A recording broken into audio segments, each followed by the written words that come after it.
Hello, everyone, and welcome back once again to the Tetracast. This is RPG Site's weekly podcast where we get the site staff together to talk about our favorite genre of video games. We've got the whole crew here today. I'm your host. My name is Brian Vitale. Joining me, I have Josh Torres. NASApunk. We have Adam Vitale. Hello. Chow Minwoo. How's it going? And welcoming him back from a very busy week at Summer Games Fest, James Galizio. I'm so tired. You're alive. So obviously we kind of preempted ourselves at the last couple weeks of this Tetracast about how our not E3 of this last couple weeks in early June. Last week, James was not here because he was our boots on the ground in Southern California. Pretty much every single publisher and platform holder outside of Nintendo has had some sort of presentation or a showcase or at least streaming event. And that is basically our goal today, is to try to cover that as best as we can, look at all the news relevant to us, relevant to our audience, and try to parse it all down, lay it all out, go through what we thought was most interesting, go through what we were surprised by, go through what we were maybe disappointed by. But before we go into any specific headline or any specific game, I kind of just want to open it up by handing the microphone over to James, just to kind of ask him, like, this is the first real hands-on, I mean, there have been smaller in-person events, but this is like the first big kind of return to form in a couple years. And James was lucky enough to be able to do a lot of that hands-on work for us. So I just kind of wanted to ask you, James, like, your last week and a half, you've been, incredibly busy. I just kind of wanted to, pick your brain about what your experience has been, like what you've been doing over the last week, and just how tired are you? To answer how tired I am, very, because one thing that I can't really talk about yet, but it wasn't just Summer Game Fest last week that I was handling. There was also another thing that I handled earlier in the week that sometime next week you'll be able to see some of the stuff I did. But yeah, like Summer Game Fest itself was essentially 3 days, the Friday, the Saturday, and the Sunday. And most of what I saw there is the embargo's lifted and I can talk about. Not all of it. There's still a few lingering things that I either need to get up or the embargo hasn't quite lifted yet. But yeah, to put in perspective, you saw some outlets obviously the bigger ones like GameSpot or IGN or Kotaku, where they'd have multiple people there, 3 or 4. Now, granted, they were also covering stuff that wasn't just RPGs, but still. And yeah, I was the only boots on the ground for RPG site, and very unfortunately, there was a lot of RPGs this year. Good thing RPG is a very niche genre. Not a lot of people make them. There's not very many of them. Yeah, it's a shame. Yeah. It's a shame. No, Yeah. I mean, yeah, hey, we're glad you made it out alive, James. But this time, how was it over in LA? Were there a lot of people there? Kind of it's a different flow from E3. It's not like a convention center. What was the general layout? So they basically had a little, I don't know the best way of putting it. I remember hearing from folks that were at Summer Game Fest last year, there was basically just a single building. This year they expanded it, and it was basically a city block that they had rented out. Around what area is it? Is it still by LACC, or is it at another? Oh, the part in opposite LA? side. Okay. Opposite side. Okay. So, I can actually double check really quick to see where it was, but I do know it was I think closer to Closer to East LA. Yeah, it was okay, so here's where it was. It was in the Fashion District. Okay, got it. Yeah, I know where that is. Yeah. So not East LA, but definitely pretty much. So in this little city block that they had rented out and I guess occupied space for, was it were you moving through different buildings, or was it mainly outside they were holding these things? Or Or moving through different buildings. There were a few spots which were outside, like Niantic. I had an appointment with them, and I was able to play some stuff. And obviously, with a company like Niantic, it behooves them for it to be outside because it fits in with the games that they publish and develop and whatnot. okay, so since we're on Niantic, tell us what you saw from them, since we don't really take up much from Niantic. So what do they got for us? I saw some updates for Pokemon Go, which I'm not going to write up about because we don't really cover it, and wouldn't make sense to cover it when we haven't been keeping up about it. Well, what's Pokemon Go up to these days? I feel like people who are playing Pokemon Go Yeah, are already pretty good at staying on top of it. Yeah, for sure. I mean, they've got their spots, and obviously, it's a more kind of people already are in their flow for Pokemon Go. It's not like we're here to break the mold, but you played Pokemon Go before, so what did you see there before you got to the main thing from them? So they're adding a sort of content, a feature called showcases at Pokestops, where it's like there will be these themed events running where it's like, hey, here's a type of Pokemon that will be part of the theme, and here's what the metric is for the little contest. The example they showed was a Litten showcase where it was like, let's see who has the largest Litten. And you put one in a Pokestop, and it's kind of a way to see, even for newer players to kind of put things up out there, because during these events the spawn rate for those Pokemons obviously are a bit higher, and it's not something like a gym where it's based off of the combat power. I think that's what it stands for. So it's something that even newer players to the game can participate with, and it's another way for you to kind of have a mark on your neighborhood and whatnot. Do you get any I assume this will be the display rankings on who's currently at the top. Did you get any rewards at the end for ranking? They were vague about what rewards you get, but they said there is obviously rewards. So whatever that means. The other feature is routes, where it's you can during your walk you can actually record the path you take, and then the reason that you want to do that is that if you record a path, let's say the example they gave is for rural communities, where it's okay, maybe there's less Pokestops and gyms, but people can make these routes along okay, here's the busiest section of this smaller town or whatnot, or here's a really scenic route in this town, and then then you can save it and share it, and it'll other people can use that route themselves, and there is obviously benefits to going along these routes and whatnot. Okay, that's an interesting way to go about it. So let's say you're starting out with the game, or you're unfamiliar with the area, and it's a fairly rural or far off area.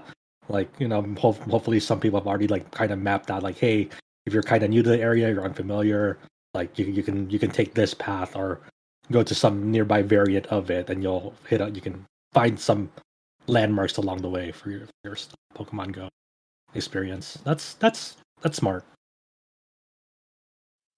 We know you were really there to see a certain other project that we had already talked about.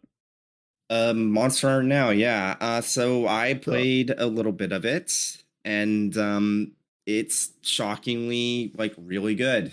So James, I'll be honest. I see your feature that you put up on the site called Monster Hunter Now really feels like Monster Hunter made mobile. Now, my gut instinct is to unfortunately be really? So convince me about Monster Hunter Now. Okay, so first off, if you've played Pokemon Go, then you know that the combat in that game is very different from mainline Pokemon games. Monster Hunter Now's combat is essentially just regular Monster Hunter combat, just condensed into a 75-second time limit. You tap and swipe and whatnot, but there's weapon attack combos you can do. For an example, as you attack with a great sword, you will build up like a special attack meter, which will let you do a true charge slash. Ooh. But if you like hold down an attack for like a charge slash and the number one, and then the final one, you could just do a true charge slash on your own without that.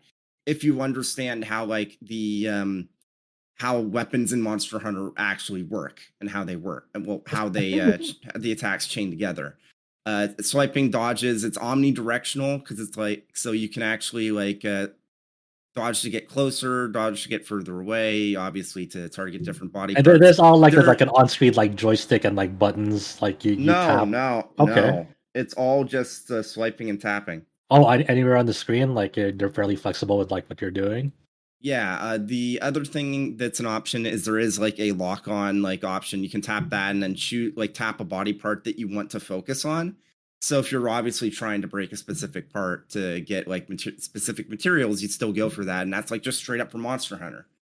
And one of the really neat things is that obviously the monsters themselves are the main thing you'll want to do, and you can and for tougher monsters, you'll want to like ask folks for help. But one of the features they added that's really, really cool is they brought back paintballs, but not in the way that you think. Uh-oh. Instead of using paintballs to just like track a monster so you can find it later, it's a bit different from that. You use a paintball and then it basically saves that monster for like a couple of days, and then at any time you can just select it and then challenge it right then and there. That's interesting. Yeah, so it's like you wanted to like do it later. That's a way to do it. Yeah, and the idea is that okay, maybe like let's say you have a couple of friends that obviously they're working adults and they don't really have like unless like during the weekend they don't really have any other time to like go out and do Monster Hunter now with you. So the idea is that separately each one of you can like play a bit of Monster Hunter now during downtime and find strong monsters that they want to hunt later.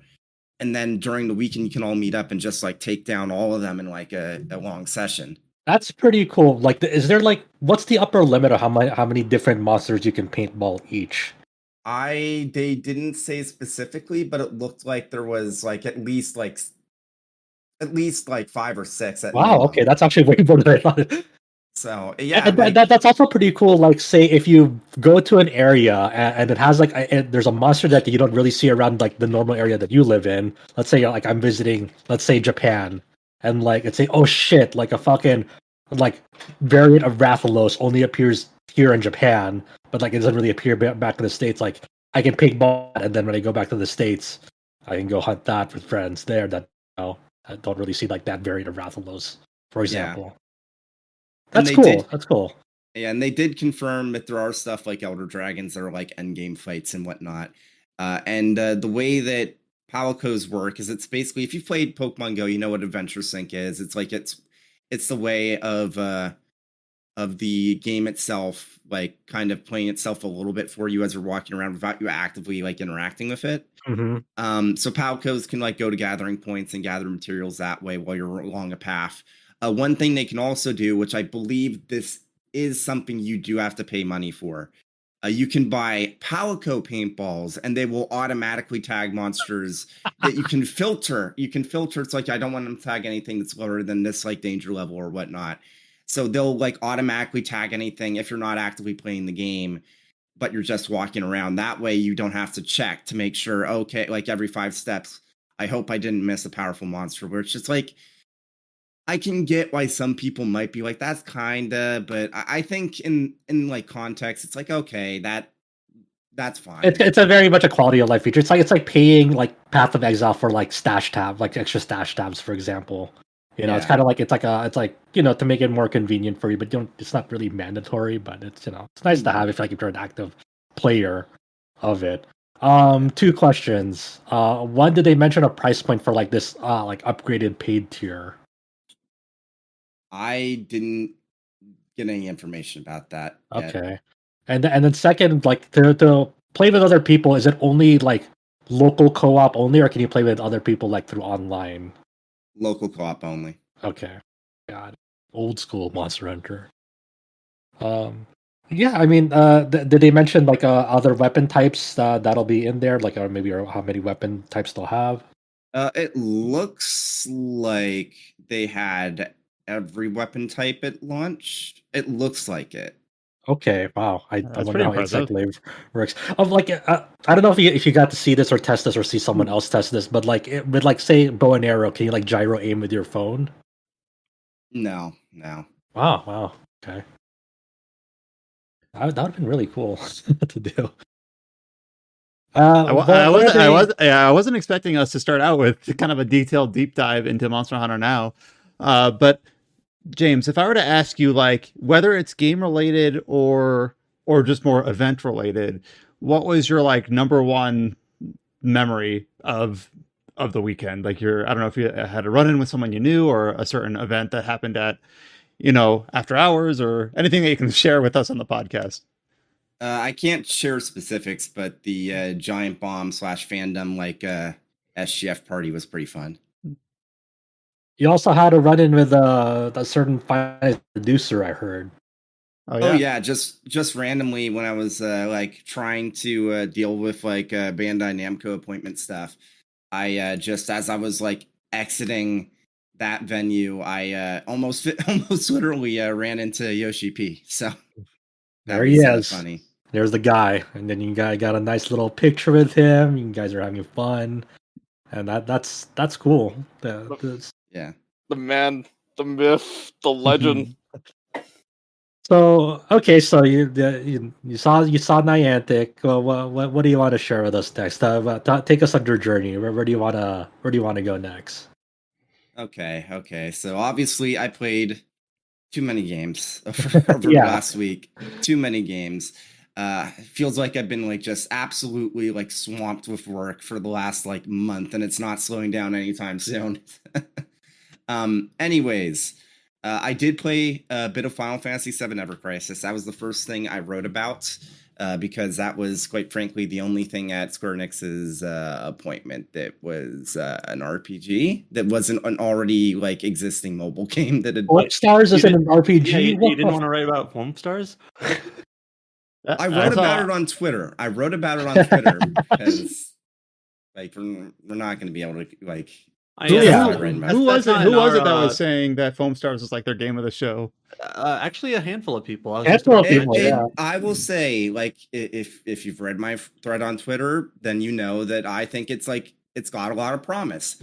I hope it does well because like most of the issues I had with Foam Stars can be fixed. So, Tell us about Ever Crisis. So the way it's presented is it's basically like an HD remaster / remake of Final Fantasy VII.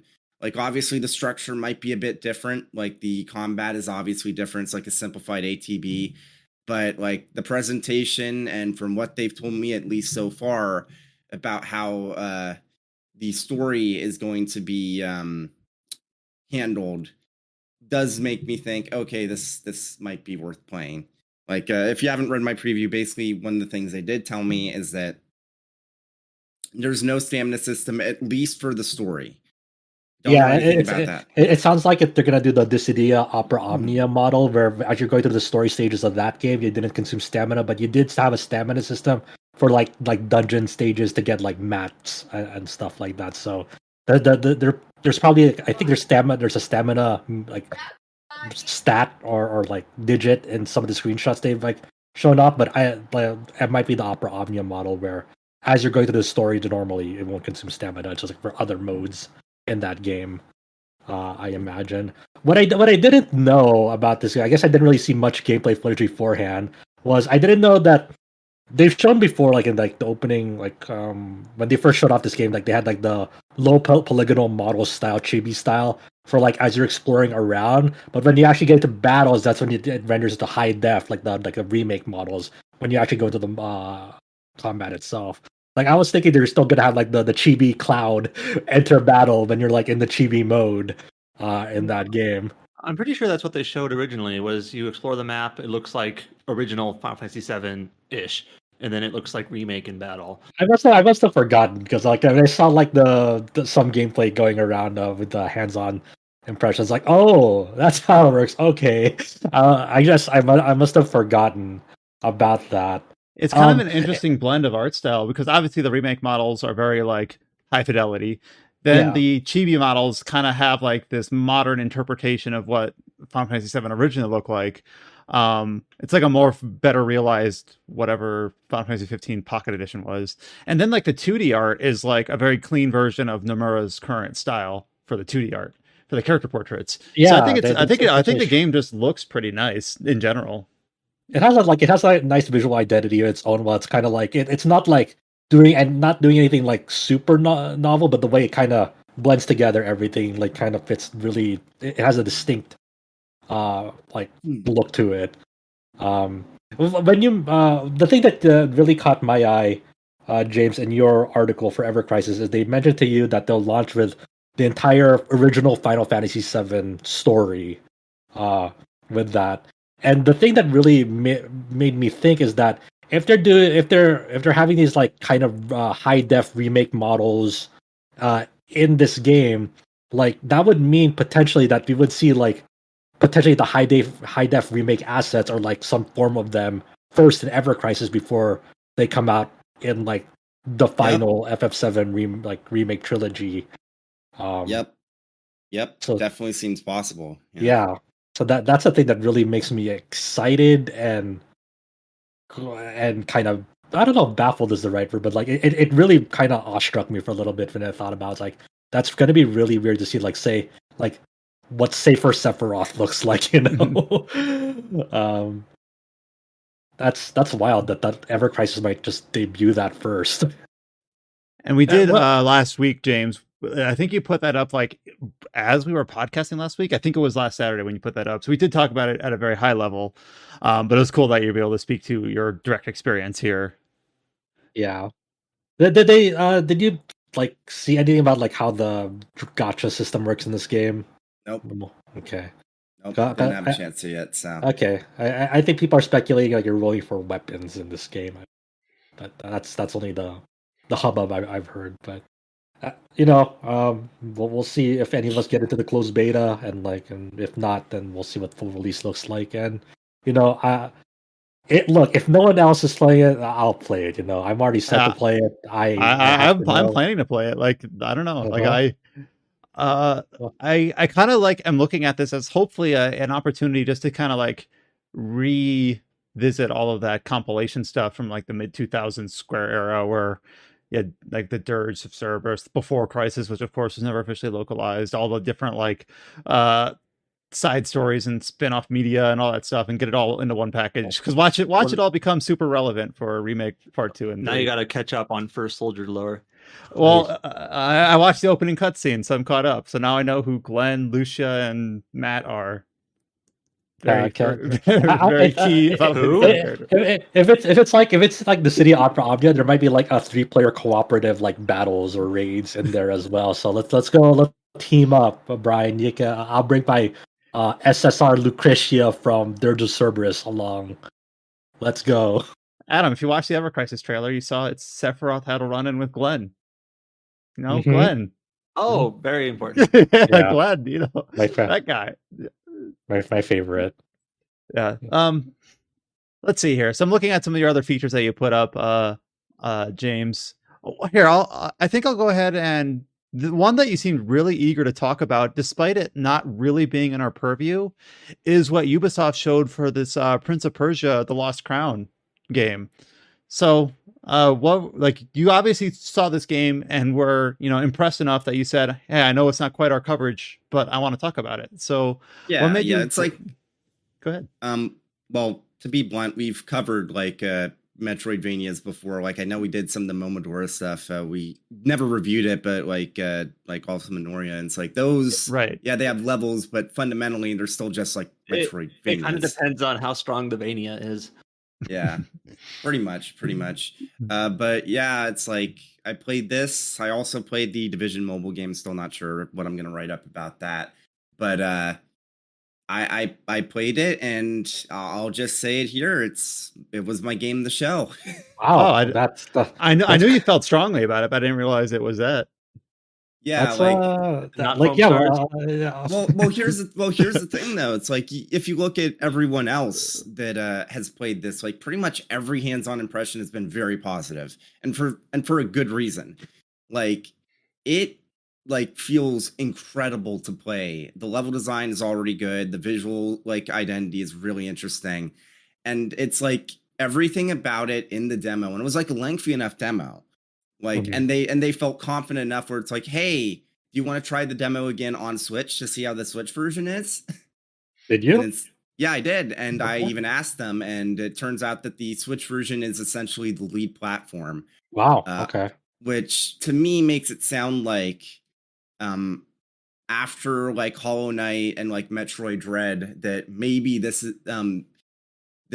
that's kind of what got the ball rolling for this, because like both those games obviously did very well on Switch, and like Ubisoft might have thought, okay, well, we can make something like this. It kind of fits into like Prince of Persia.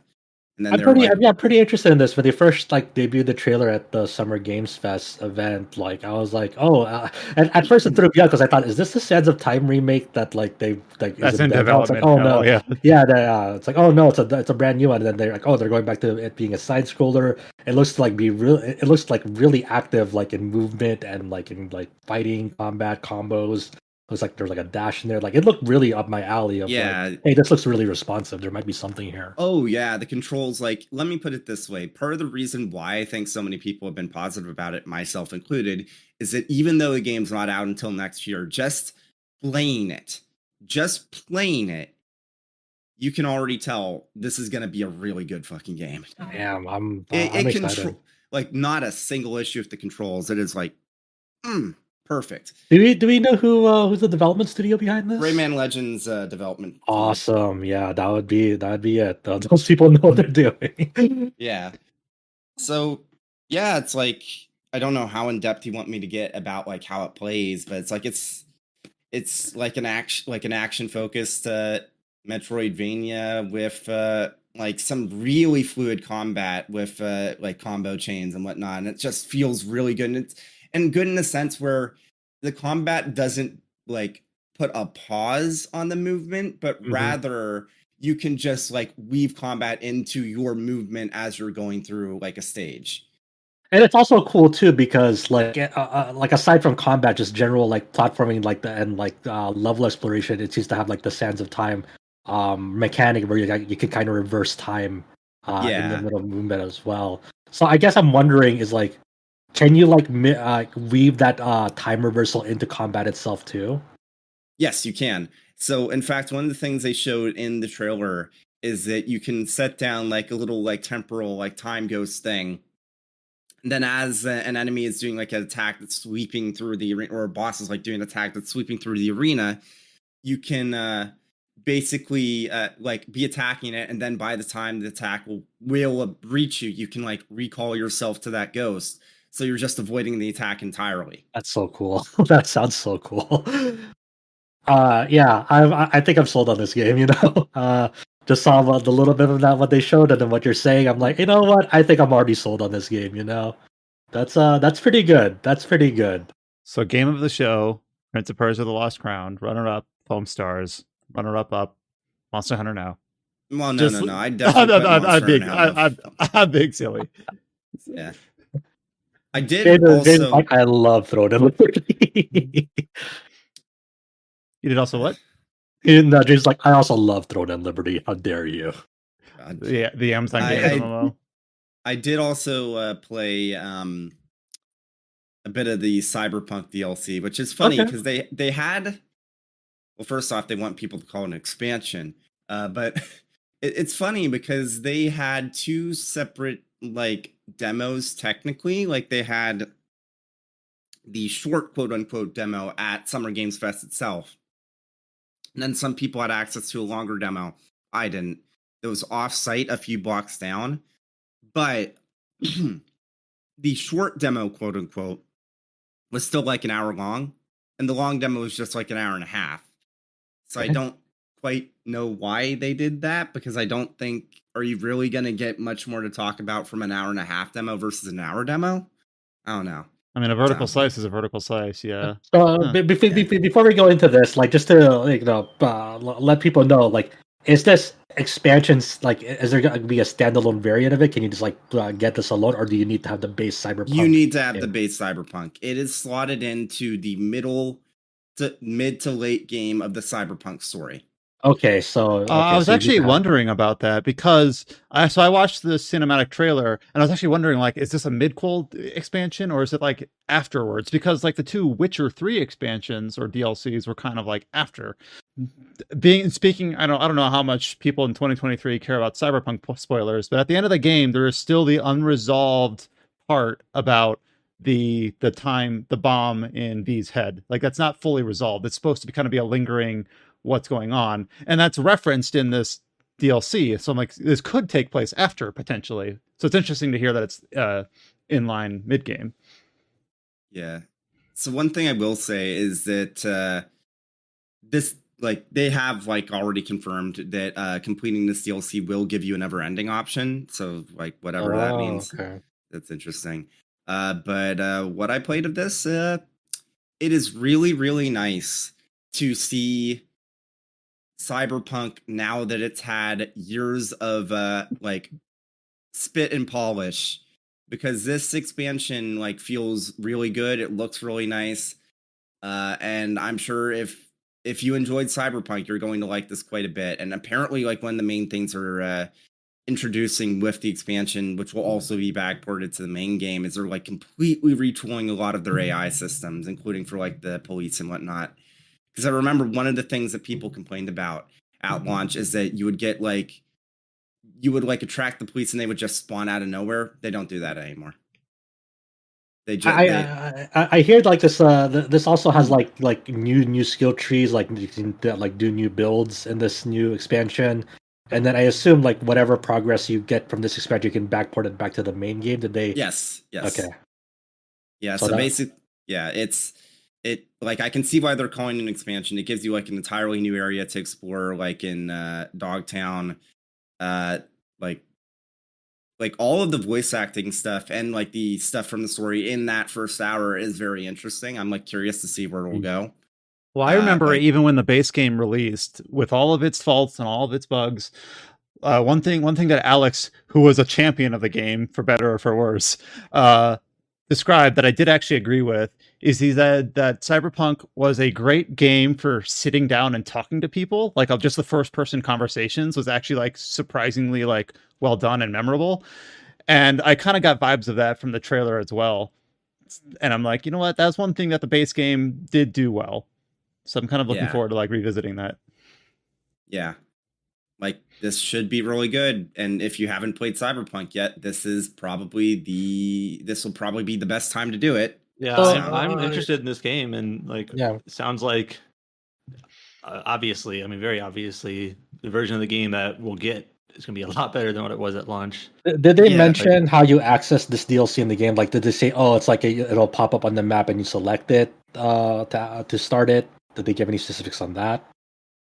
They didn't, but I'd imagine it's probably something like. Okay, because I'm thinking like, if like, say I start like Cyberpunk like soon, like how far do I get at the game before like I like feel like I should stop and wait for this DLC, or should I like just be like, okay, I'll play through the game and like not do like the final thing and then do the DLC first when it comes out? Some games, they like expansion content is like almost considered like a quest line, only just like a very, very involved quest line.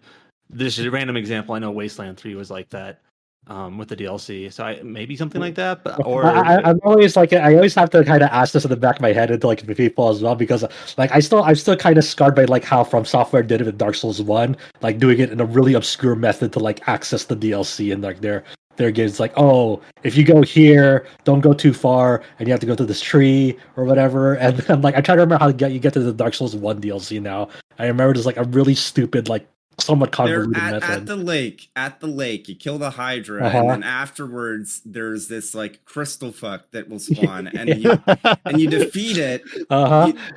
You defeat it, and then you'll get well, wait, I think you need to defeat a specific one in the Duke's archives first, Mhm. and then you can do it. Yeah. And then you like pass out, and then you like pass out, and then you like wake up in the past, right, or something like that. Yeah. It's really strange. Something like that. Yeah, it's like, oh fuck, man. Yeah, so ever since that, I was like, okay, I have to ask, how do you access this DLC? Okay, I don't usually use guides for like Souls games, but when it comes to looking for the DLC, I had to look at the guide because I paid $20 or something.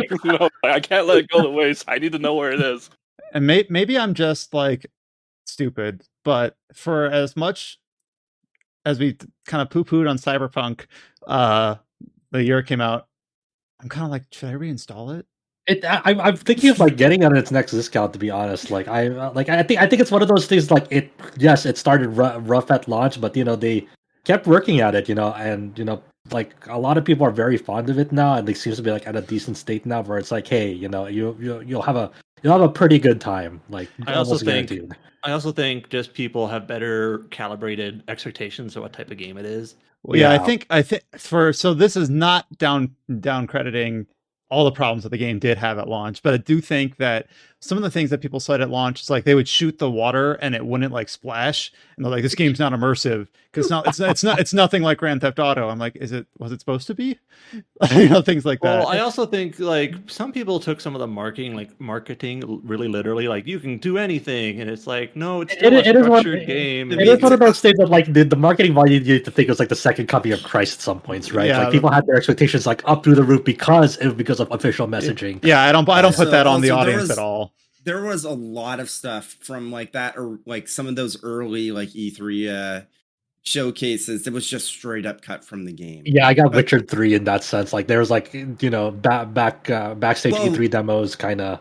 Well, but the Witcher 3 isn't even the best like comparison, because like Witcher 3, like the gameplay itself was mostly unchanged. It was just like the entire visual identity of the game was butchered. But like for Cyberpunk, like there was like a huge like community list of stuff that they had confirmed was going to be in the game, and then like on Showcase that they then walked back and said, okay, actually no, this and then multiplayer like it was just like eventually just totally scrapped. Well, remember like until like maybe like a year before launch, maybe even less, you're supposed to have like multiple different, I forget the wording, but like Johnny Silverhand was supposed to be one of 3 options, and then they're like, oh nope, it's just Johnny. Like there was scope creep galore, and then they're like, oh crap, our eyes are much bigger than our capability. So they had to like pare it down, it sounds like, really heavily in the final couple of years. So as long as they don't have like Phantom Liberty be like, hey, this is the third coming of Christ, then I think we'll be okay. I think they've been better about it. Yeah, I think they've definitely cooled down. Like we're kind of we're working here and kind of getting it better and better. Not like upping the scope anymore, but just like we're making it the best that it can be, what it should have been.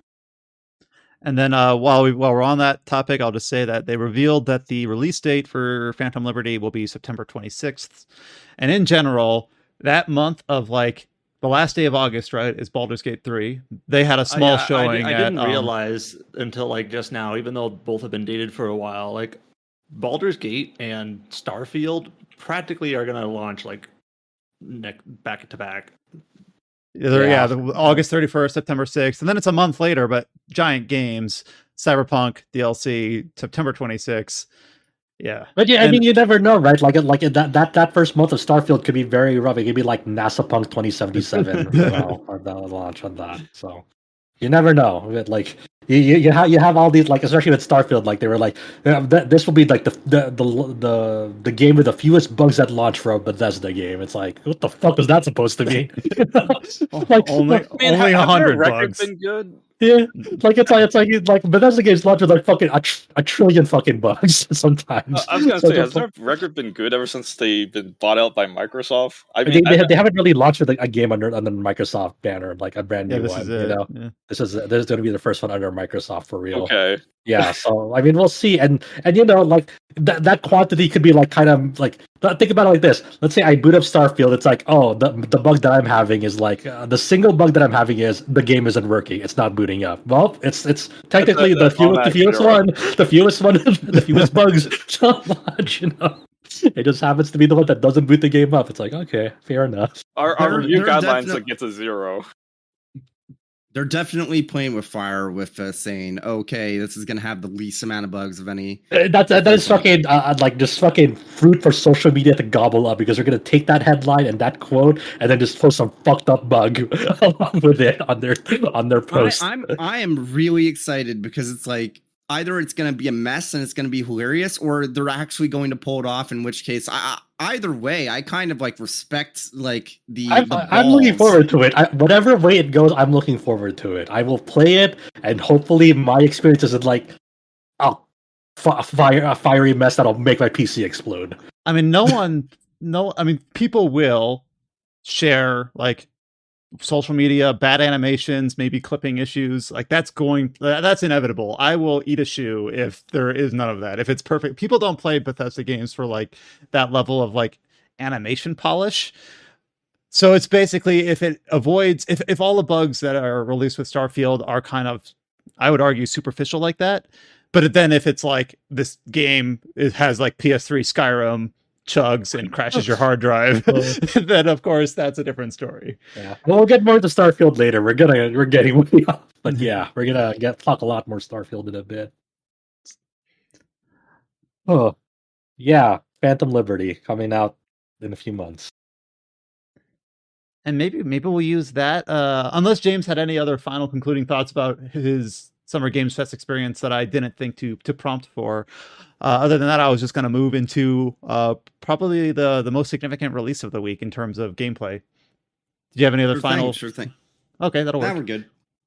So we're gonna have a very abbreviated like gameplay games talk section here, obviously because we have a crap ton to talk about in terms of news, but we couldn't go by without at least a quick look at of course, the Final Fantasy XVI demo released this week. We knew that it was coming roughly 2 weeks before release, so it wasn't a surprise. And we'll probably won't talk about it for too long, because obviously we're just going to reconvene in 7 days with the full release. But I know that I played it. Chow played it. Josh has played it. So figured to at least give our initial impressions for those of us that we are not playing the game for review. We don't have early access. We have not been hands-on. So this is our first chance playing Final Fantasy 16, which is, of course, basically one of the biggest games of our site's coverage for the year. So just because we haven't heard him speak a whole lot, I want to go ahead and hand the mic over to Chow to start out. Chow, I saw that you were playing this game, this demo. Did you finish the Final Fantasy 16 demo? And what are your thoughts so far? I finished the demo. I'm very positive about it. I don't know. It feels like a modern use game to me. I don't know if that's you, but it feels like it to me. But without the baggage of the party system, like you got like you hold the R2. You heard it here first, guys. Yeah, Final Fantasy should not have parties. There you go. It's like I love it without the parties. You know, I feel like in the use game, it's like they're smart. But you still have to worry about them. But here, you don't have to worry about them at all. Me too. I really like that too. Like if you're gonna have like an action RPG that has party members, I'd rather I don't have to worry about them like their health bars at all, or like micromanage them or anything like that. It's like Tales of Arise, for example. It's like fuck, man. I hated babysitting my AI party members in Tales of Arise. The worst one is Trials of Mana. That's where Trials of Mana also, where your partner is completely stupid. They can't seem to dodge a freaking line that's covered in red, and then it gets killed, and you just have to solo the boss by yourself. And when I complain that to people that love the game, they're like, "Oh, the AI wasn't stupid on my end."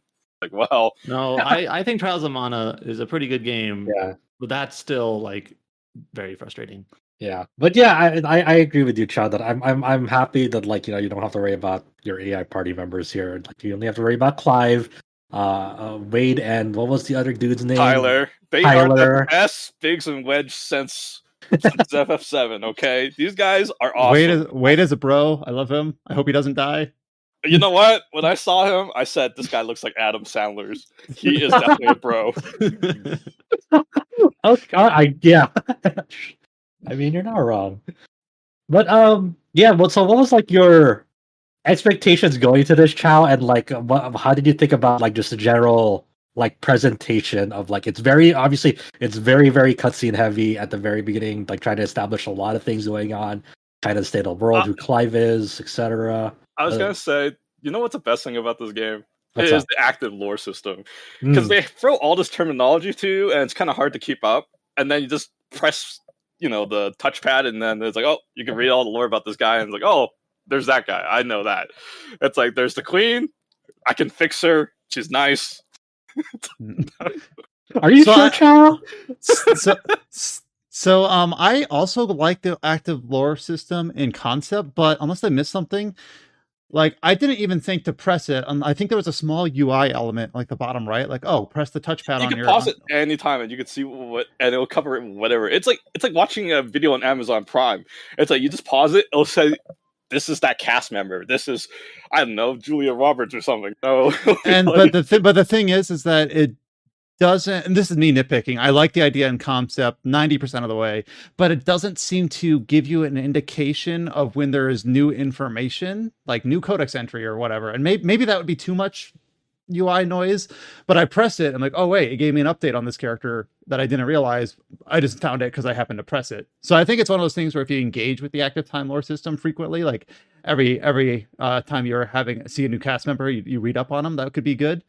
But I almost kind of wish that it gave you like a little bit of like a starburst or something that said, "Hey, there's a new entry here that you can read up." I think it's one of those things that'll like rectify itself, because we've seen like in previous videos that like, hey, you can always like access like a librarian of some sorts and like read about these characters like after the fact, right? So I made a joke about it, but you kind of wish it was maybe more like Pentiment.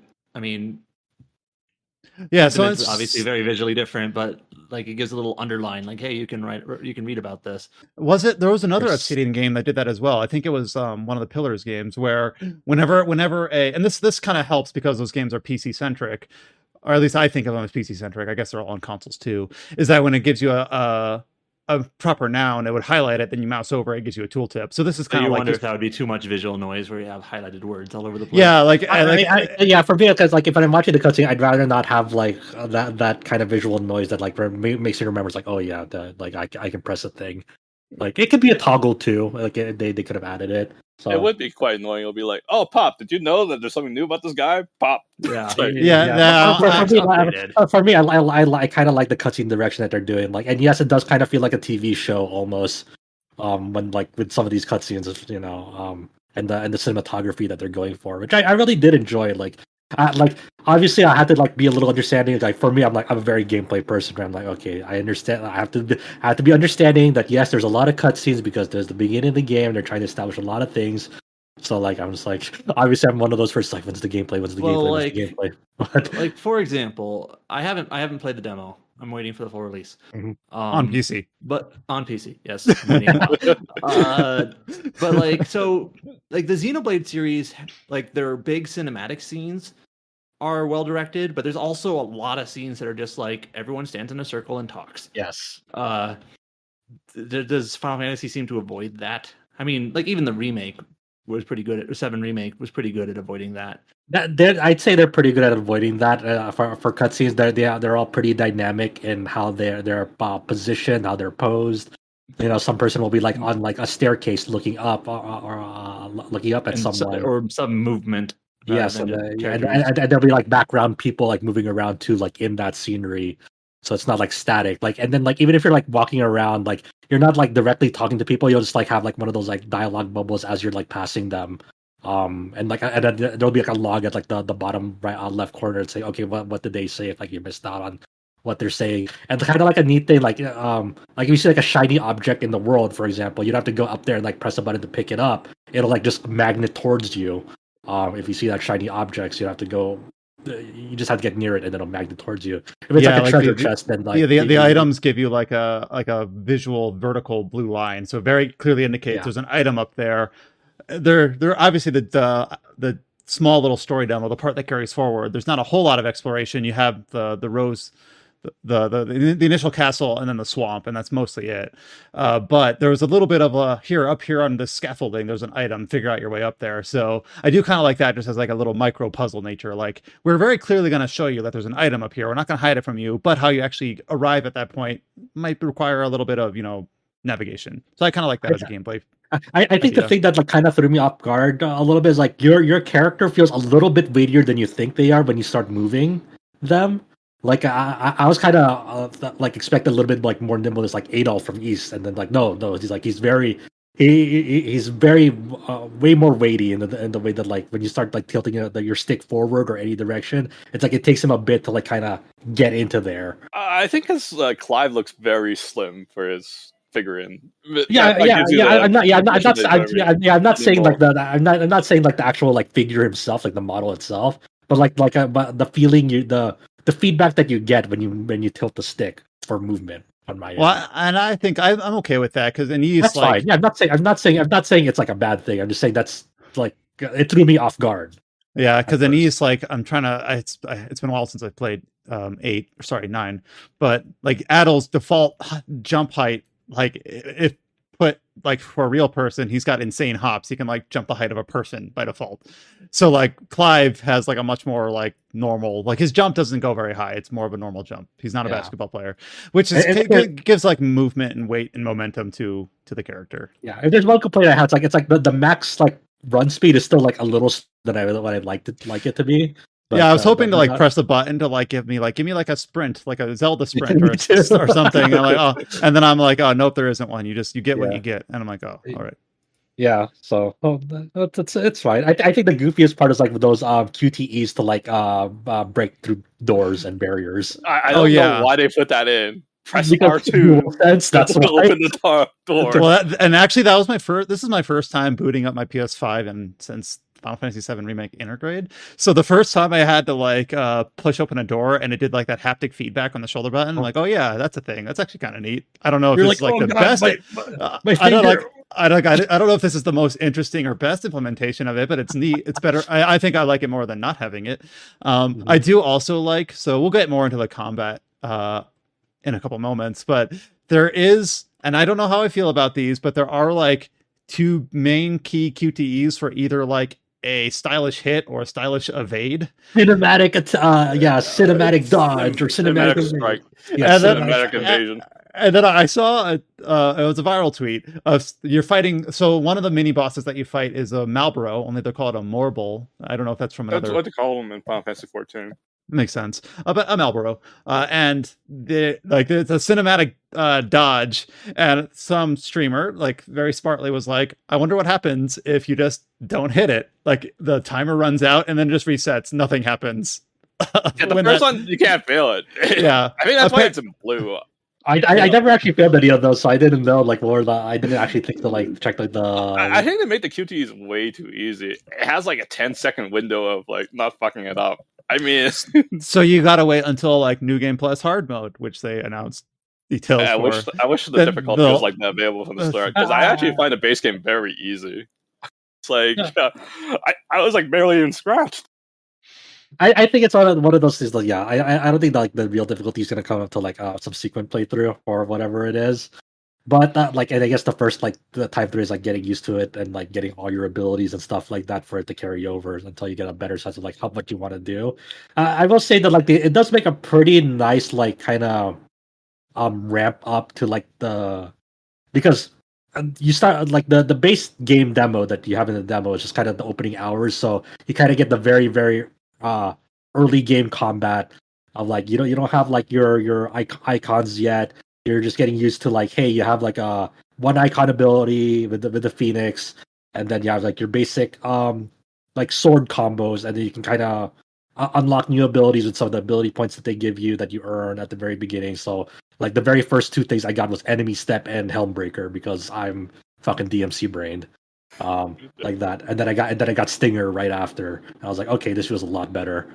I just used the basic combo. Like the force slash, the magic ender. No, I was already interrupting like enemy animations and enemy step because I'm fucking DMC pilled. But then like and then after you like you kind of beat like that demo, you'll unlock this iconic challenge where it kind of warps you to like a later into the game, but with more abilities.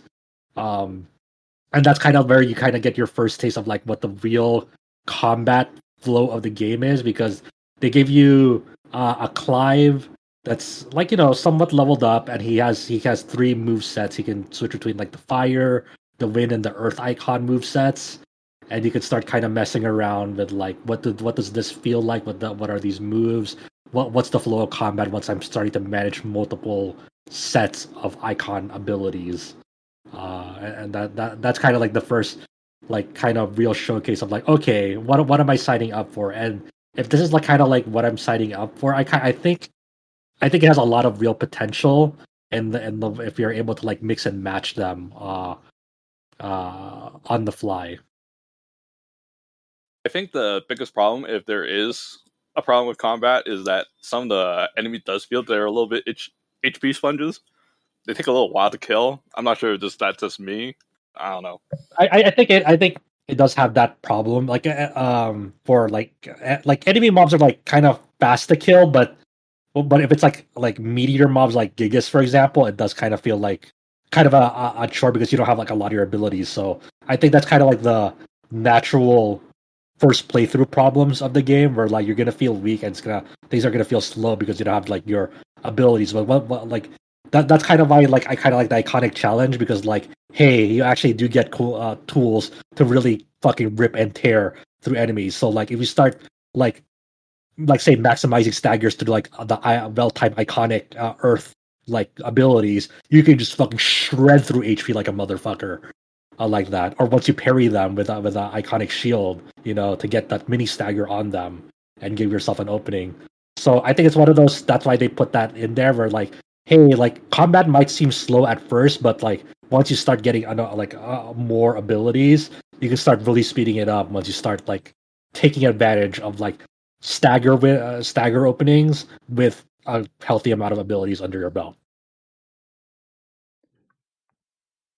Does that make sense? Of course it does. Yeah, so I mean, I'd like to be able to say like, oh yeah, I breezed through this demo. I will say I breezed through the first roll fight and the mob roll fight. I did struggle a little bit on the final fight of the demo, which is like a dragoon. And by struggle, I mean like I actually had to use potions. That's what I mean by struggle. Like, oh man, I find the dragoons even easier than Marlboro. The Malboro I thought was super easy, and Adam was actually watching. I wasn't streaming it to Adam, but I was chatting while I was playing it, and I'm like, I'm gonna try to beat this fight without using heal items. So that was the only reason it was challenging. It's because I refused to use a potion.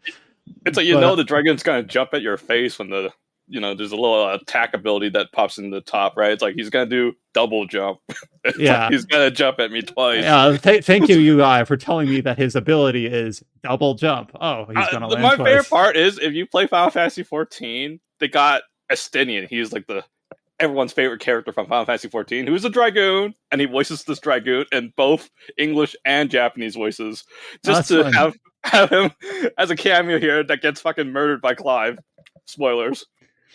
So I mean, I think the thing that like kind of deflated me from the demo. I know it's gonna be like a one-time thing, right? Because like, but these icon fights, like the ones that they gave you, is like Phoenix versus Ifrit, and it's kind of like this extended rail shooter sequence throughout it, and you're kind of like just not doing much. You're really doing it for spectacle, but even then, like, it's kind of just like, I just held down the button while moving the cursor on Ifrit, and it was like, yeah. What? If there was NG Plus, like New Game Plus, I would like to skip it, like in Final Fantasy VII, where it was like, oh, do you want to skip this bike chase battle? Because that'd be great if you could skip that. I don't know if you can, but that'd be great. No, it's like when you see it first time, it's like, yeah, this is fucking epic as fuck. But I don't think it's kind of like a scene you want to like kind of replay after you've probably seen it once already, sort of thing.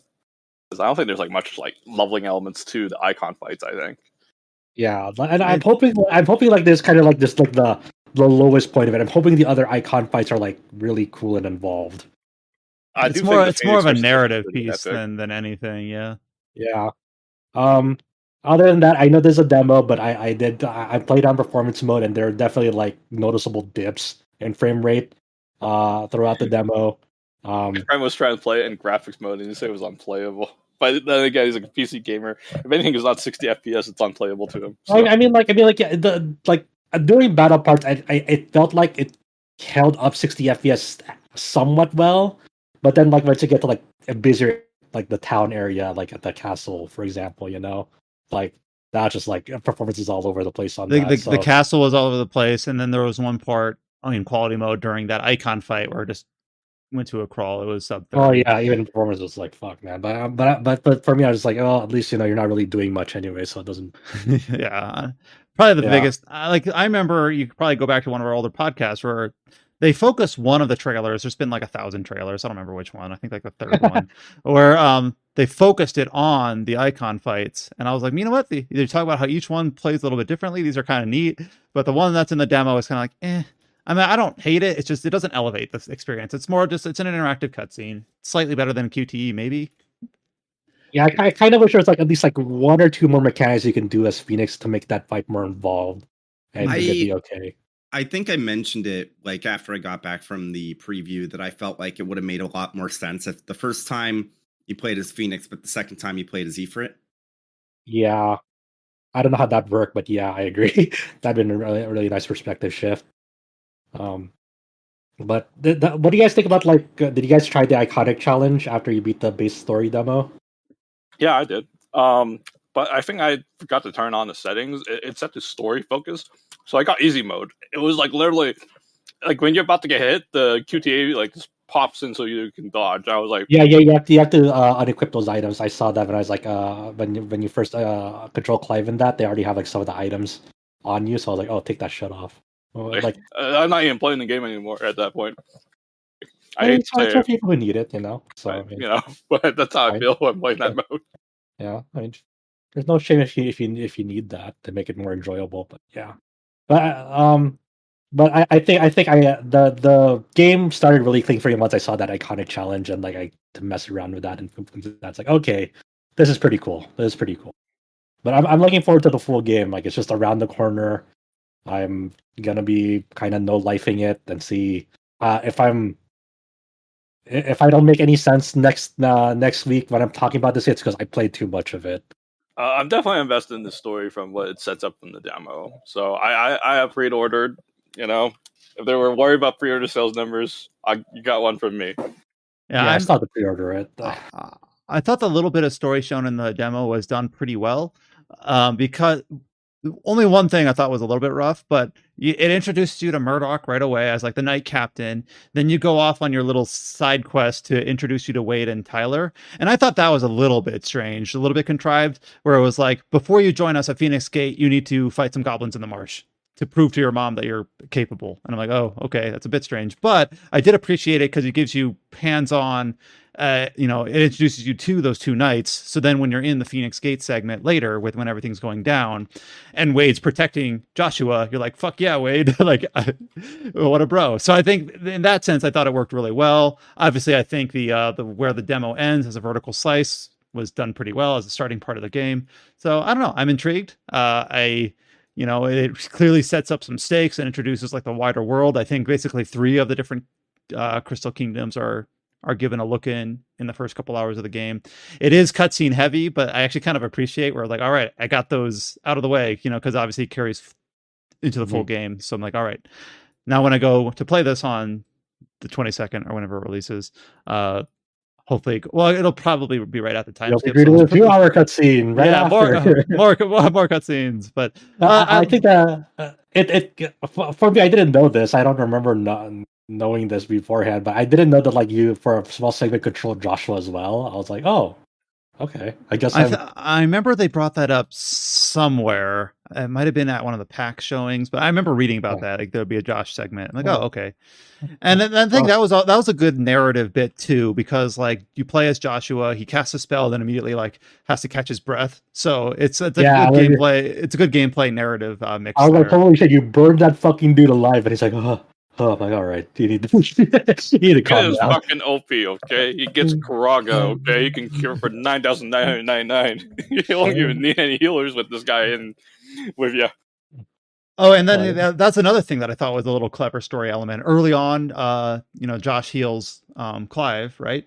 And then later he's healing, is it Tyler or Wade? I think Tyler. It's Tyler that's injured. So it already introduced that concept early on and then brought it back in that segment. So I'm like, all right, this is pretty smart. It's well laid out.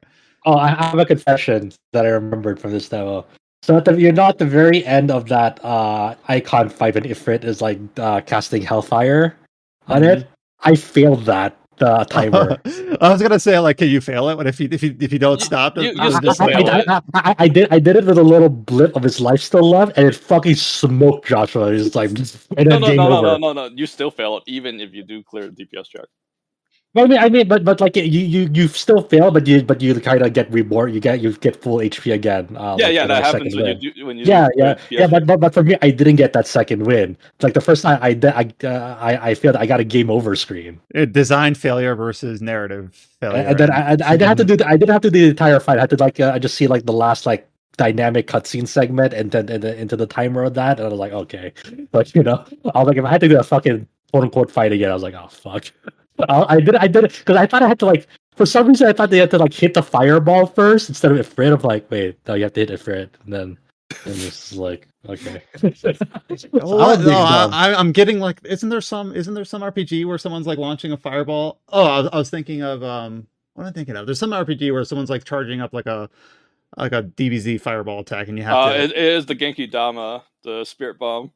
No, it's not. It's not actually a DBZ game, but there's some game where someone's charging up a fireball, and you do have to actually attack the fireball to blow it up. But I forget what. No, but I'm just saying, like, I showed this fight to my friend, and it's like, oh my god, is it for doing the Genki Dama? I was like, okay. So that was just basically me being fucking I don't know what brain, you know. Like I was thinking like another game, and I was like hitting the fireball. I'm like, oh, it's not that. Well, so you might not be able to fail the Marlboro dodge, but you can fail the free Hellfire. There you go. The Marvel fight, I only got hit like once, and I felt good about that because I didn't have to heal at all. I was like, I'm a fucking gamer. I do like all the themes of the fight and that boss music that plays. The music is really good. The music is really good. The music's really good. I really love the sound that played when Jill and Clive are on the balcony. That's good. So I like the little just the general like kind of banter music going on when they were celebrating at the keep. When they got back from after the Moorball fight. There was one part where they did Adam's favorite, My Father the King, where I believe it's the dad talking to the mom, where it's like, he's just a young child of 15. And it's like, yes, reminding your wife how old your son is. Like, that's natural story. That's natural dialogue. To be clear, the phrase "My Father the King" is sort of my shorthand for like awkward exposition said on behalf of the viewer, but really doesn't make sense in the context of the characters because they're like explaining something that to each other that they already know. Like, yes, you're the princess. We know your father is the king, but you have to say that so the readers know you're the princess, etc. So there was one line where I think the way I described it is mostly correct, but it was just saying that Clive was 15, and I'm like, oh, okay, thank you for reminding us through your dialogue that Clive was 15. But that's, I'm being nitpicky. I do like just side character wise. I like all the side characters, but I really like the king. I really like the dad. You know, like was it the father figures are usually a scumbags in a lot of games I play, and the mother figure is the mother figure, but this is the vice versa. This is the dad being an actual father figure. You know, I think that's kind of like a rare thing in RPGs these days for some reason. I think the roles just kind of like switched around over the years. You don't see much of the dad being a dad. And they set her up as a good antagonist, so very easy to dislike. So I'm looking forward to that being resolved. And what do you guys think of the voice acting? I thought that was very good, especially what they got for Joshua. Like an actual child actor actually does like sound really good.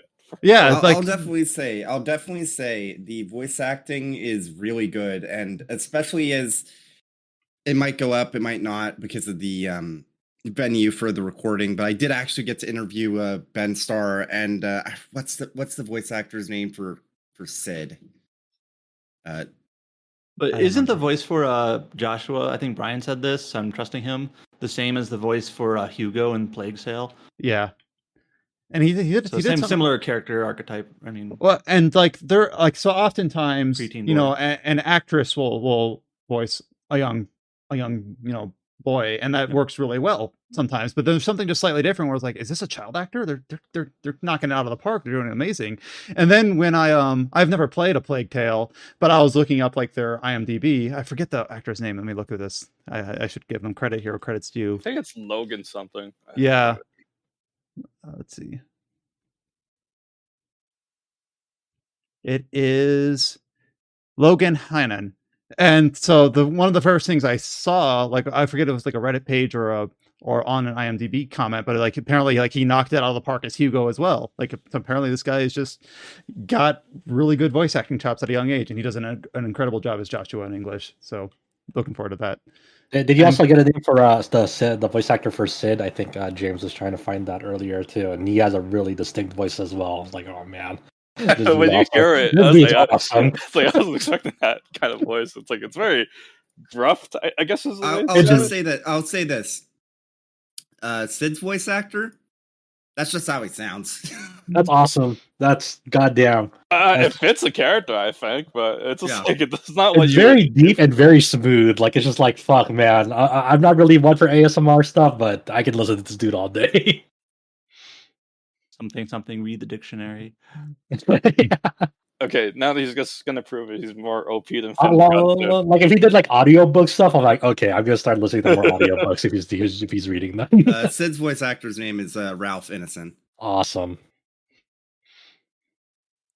Well, I think that should probably wrap up most of our thoughts on the demo. Of course, next week floodgates are open, and I'll make sure to ping our reviewer again to see if he can join us next week. But if not, Josh is planning to no life it as soon as it launches, so we'll just lean on him as a backup. Spoil the ending. Spoil everything. Just kidding. Well, and of course, we'll be very open about what we talk about next week. So we will timestamp it very clearly as we try to do. All right, before we go into the huge slate of news, Josh, we earmarked a small section here carved out for you to wrap up your concluding thoughts about what you introduced last week, and that is your time with Diablo IV. So last week you had just gone through Act 1. You talked about your character. You talked about your experience with the story so far. You talked a little bit about progression, but you had said that you hadn't quite seen Endgame yet. You didn't quite know how that was going to work. So I believe you had told us right before cast that you had either just finished or just approaching the finish line. How far have you gotten? I finished the main campaign a few days ago, maybe 2 days ago. Yeah. What does it mean to finish Diablo? That's what I mean. Yeah. I did the main storyline. I finished it. I did solo World Tier 2 type of stuff on that. I respect my Frost Sorcerer to like a Chain Lightning build, and that was a lot more fun to go through. I was kind of surprised with the story. Like I kind of dug it by the end. It's kind of like it for me. It's like a lot of the establishing stories, like in like Act 1, Act 2, and even like bits of Act 3, early bits of Act 3. I was like, okay, I don't know where it's going. But like once it got to Act 4 and Act 5, like when you start, because basically you meet these like I mentioned last week, like in Act 1 through 3, you kind of meet these characters, like side characters, going through their own different plights based on like either Lilith approached them or approached someone they loved, and like it kind of like the after effects of that and like what that means for them, how disastrous Lilith has been for them, and they're kind of investigating what she wants and ways to stop her, and like they all these characters kind of culminate and come together like in like the last 2 acts of the storyline as you start fighting like like some of like the main antagonists, because there's like other perpetrators helping out Lilith and kind of fighting out, okay, like say you get introduced to this like cultist named Elias, and and like he's immortal, so trying to undo his immortality. What does that mean?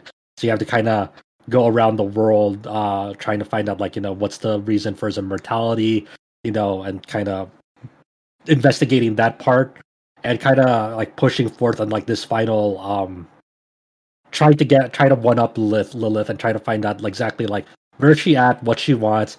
Eventually this will lead down to hell, surprise surprise, and finding out like what she wants to do there. It kind of the way it's presented is kind of like stronger than I would have thought. There's especially like some story cutscenes in there that's like, okay, this is actually pretty well presented to you during these parts. So I kind of oddly enough enjoyed like the final parts of the campaign and the finale, though I will say there is a character death that was like so unbelievably pathetic that like I was shocked.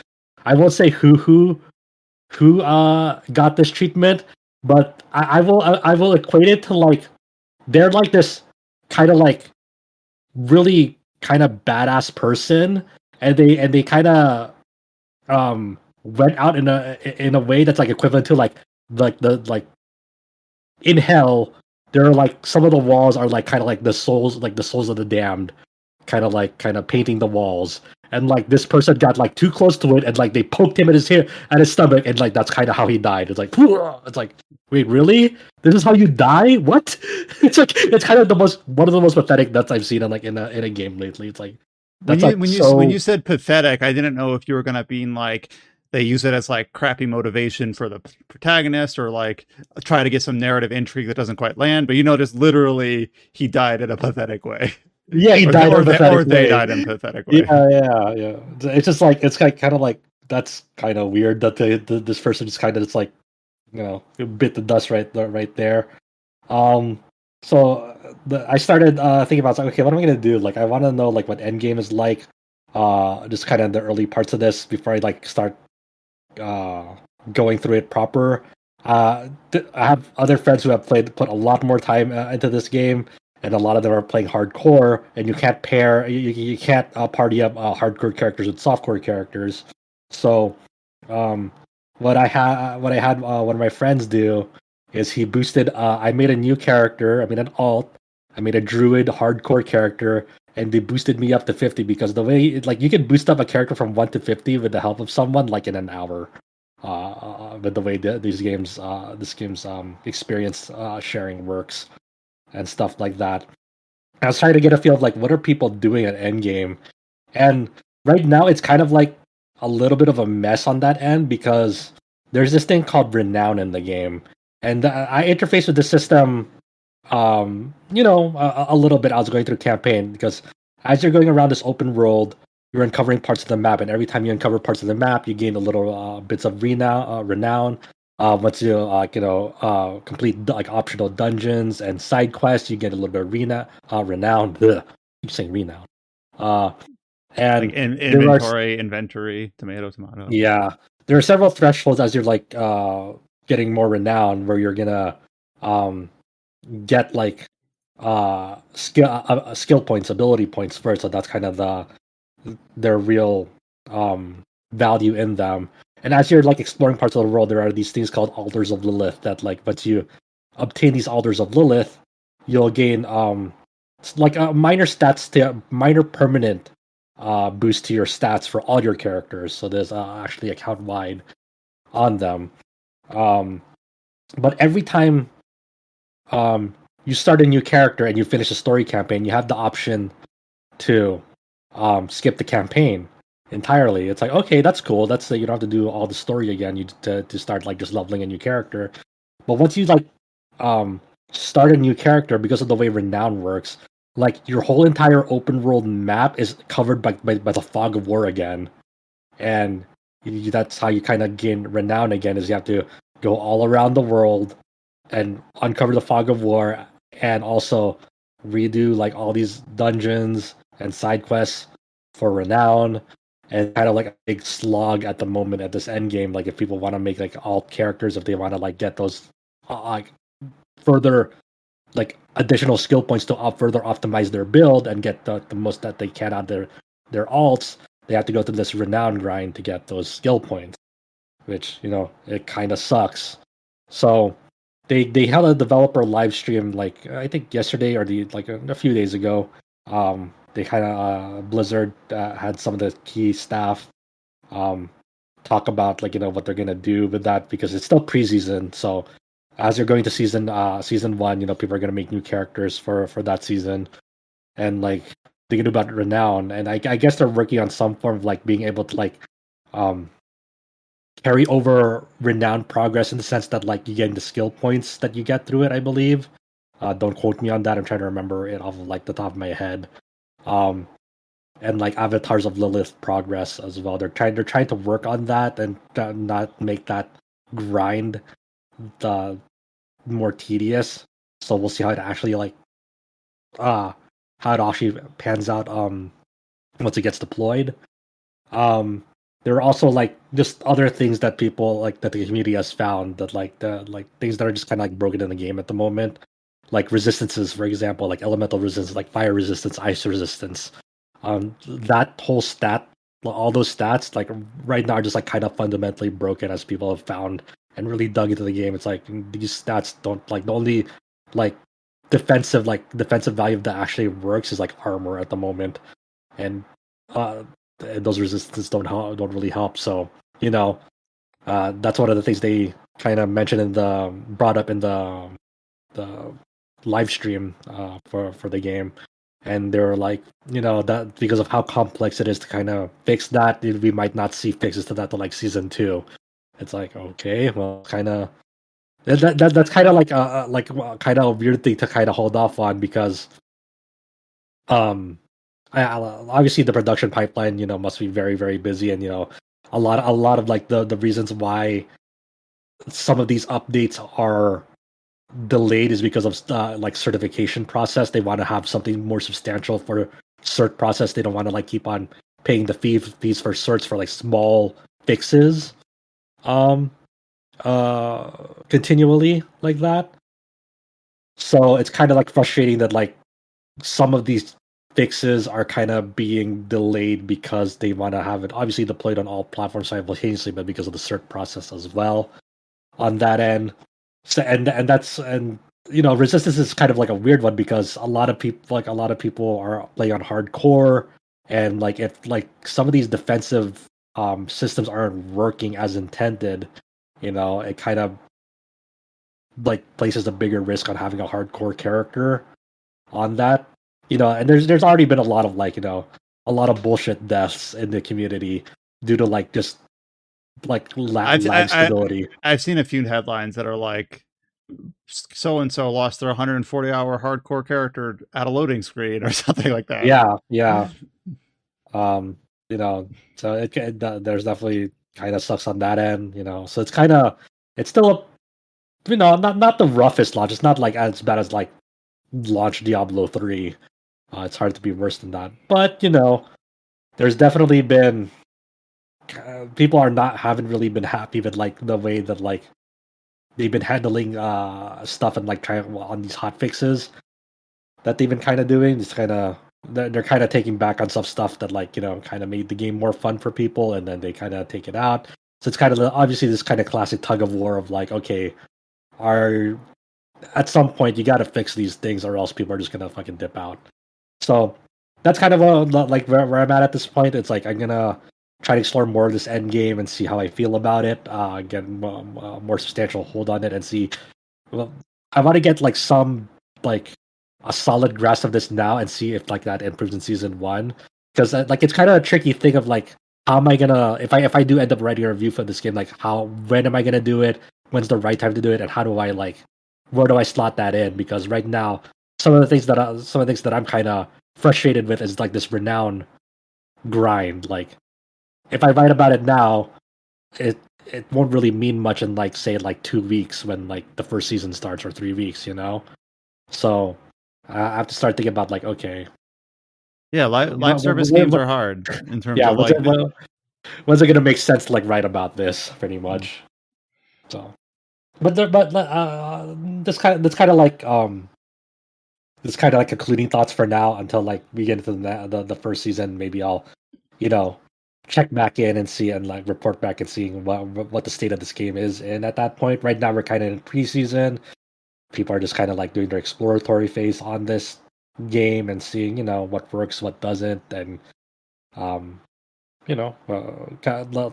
to get at least a finger on the pulse a little bit and seeing where we're at. But this kind of like it's one of the bigger RPGs this year, so it's kind of important for at least to get some sort of like foothold in that.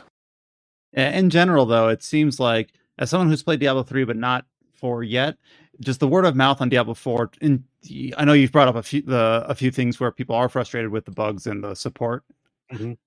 But I remember when Diablo 3 launched, of course, it had the specter of that auction house dominating most of the conversations. But then in addition to that, I don't think anyone enjoyed that story. That was like Blizzard at its lowest in terms of storytelling. If I remember right, WoW expansions at the time weren't being well received.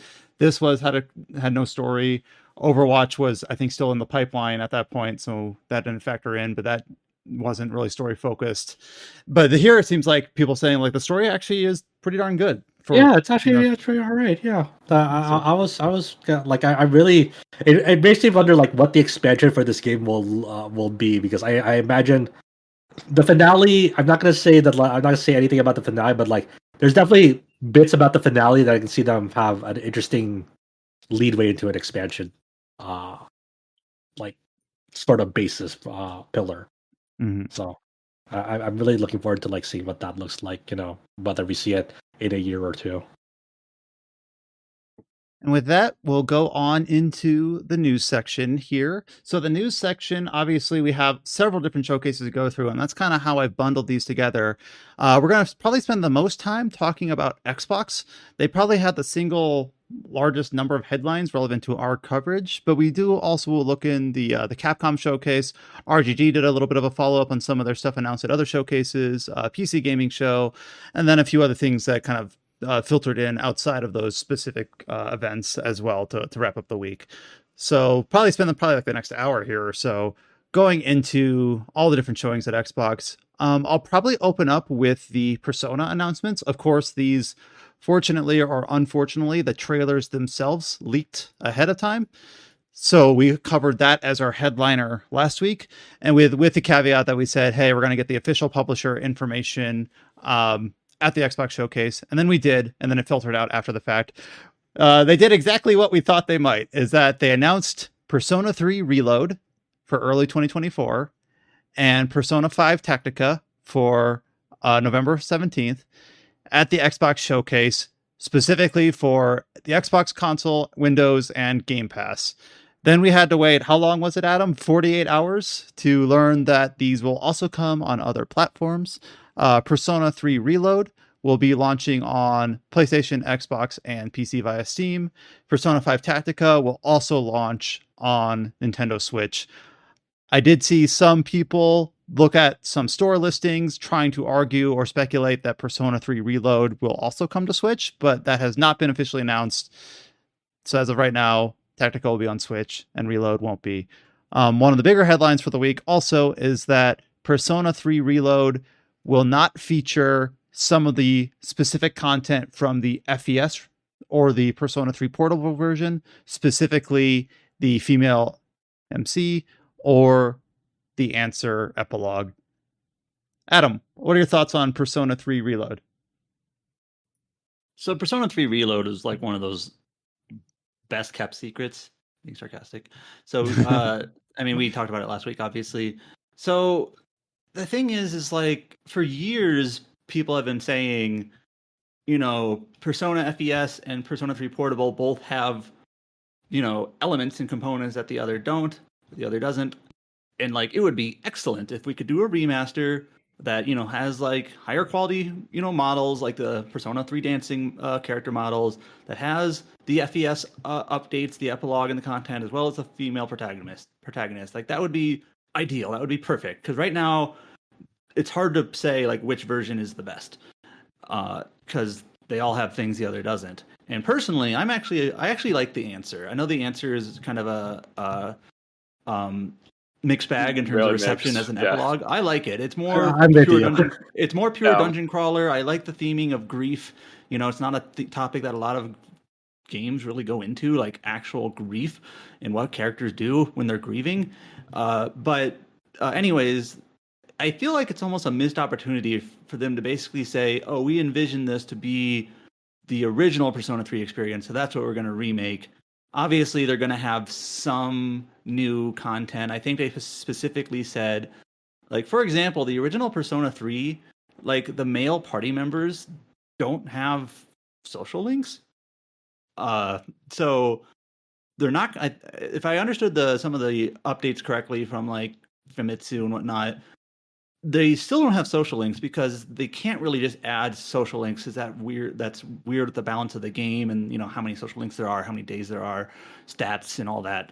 So you can't just pump in a social link really. But I guess the male characters are going to have like extra little events and stories to try to flesh them out a bit more. So like it's not just the original Persona 3 with a new coat of paint. There's going to be some new content, but I still feel like it's a little bit of a missed opportunity for them.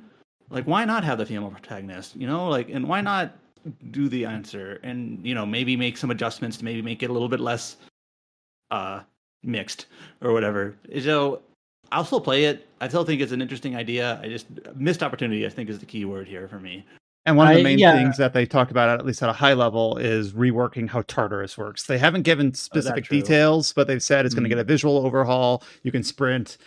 We don't know about other more concrete. I know what that's some gonna people were look like, "What if Tartarus has like fully designed dungeon floors now?" And That's not gonna there's there's so many. I played Persona 3 Portable recently. There are so many floors. Like There's a total of 250 floors in Tartarus. yeah, there's no way that they're gonna be like all bespoke design. I mean, there might be like more variety. There might be like maybe like a couple of different types of floors that they're like different categories that you go through. Yeah, so But- they kind of laid this out in the 4Gamer interview. So before Okay. we go to Tartarus, like going to your point about like, I think it's all about implementation and how they're gonna have like these new side story events that are to explore the backstories of like the male social links that you would have found in male social links in the Persona 3 Portable.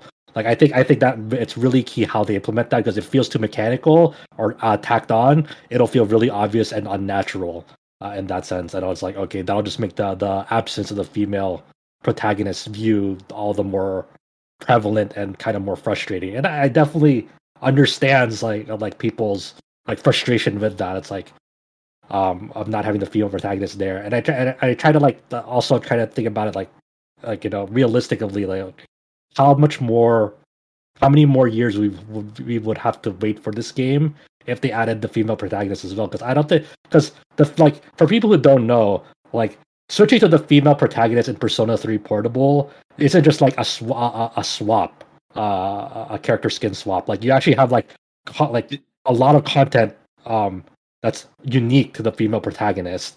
Like entire like a lot of new social links that only show up in the female protagonist route, and how certain scenes play out with the female protagonist. It's not like just like a model swap on that. It's like not entirely a different game, but it's like a bigger difference than like say the jump from like Persona 5 to Persona 5 Royal. Yeah.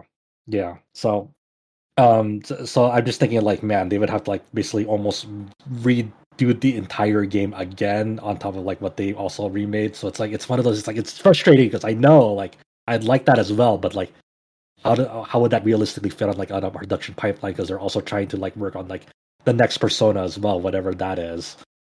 So that's tough. That's tough. And like the answer is one of those. I know for a lot of people it's like take it or leave it. I'm with you, Adam. Like I really like the answer in terms of like it's very very gameplay focused, and it's also it's a way more different tone that than the rest of the game, and like and deals with topics that you didn't really see in RPGs at that time all that much. I don't think I would still be positive replaying the answer. I think I also didn't like the gameplay aspect of it. I know it's all dungeon crawler. There's a lot of bad aspects of the answer in terms of like the bosses, like the generic bosses are HP sponges. Just like it took forever. Like there's definitely some rebalancing that you could argue for in the answer.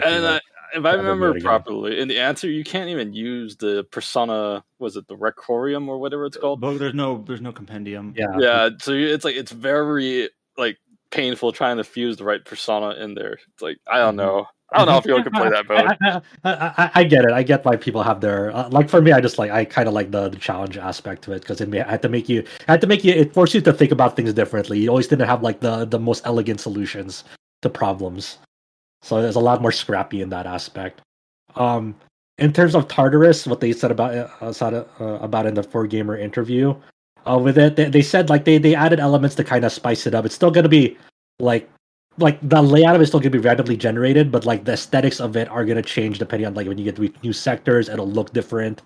There'll be like breakable objects. There'll be like more conversations with your party members. Oh yeah, breakable objects. Yeah. So they're definitely like kind of add more things to kind of spice up like the exploration aspect of that thing. So it's not just like almost like an isometric view and like kind of like sprint for the staircase as fast as possible. They're trying to make it, more engaging from floor to floor. But obviously they're not going to make it more. They're not going to handcraft each and every single floor, because it's not like every single floor will like matter. On that in that respect, I believe they also said they're taking out like elements like the fatigue system. There's no fatigue, yeah. Yeah. I mean, each subsequent entry kind of minimize fatigue anyway. Yeah.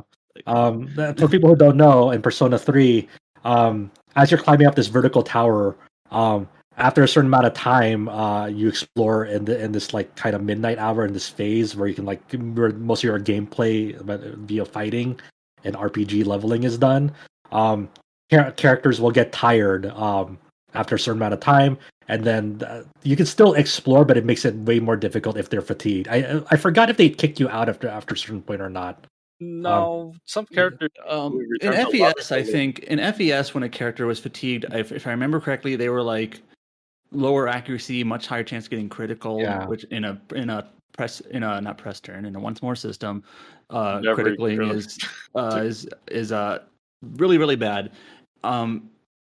In Persona 3 Portable, they made it just so like if you were fatigued, if I remember correctly, it didn't really change how you acted in battle, but you just couldn't go to Tartarus the next day, and maybe I think you had to like go to sleep earlier. Oh yeah. That's There's about something it. like that. Yeah. So, there'll be like it'll be more feasible to like kind of get to like if you're the type of person that likes to like kind of do big swaths of progress on that end.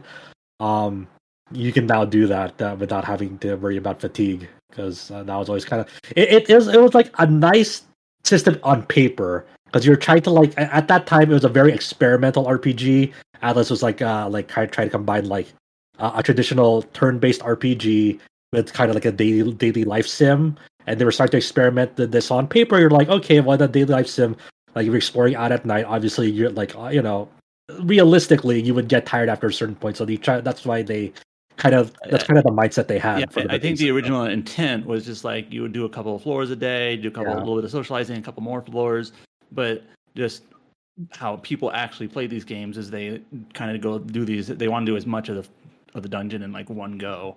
Yeah.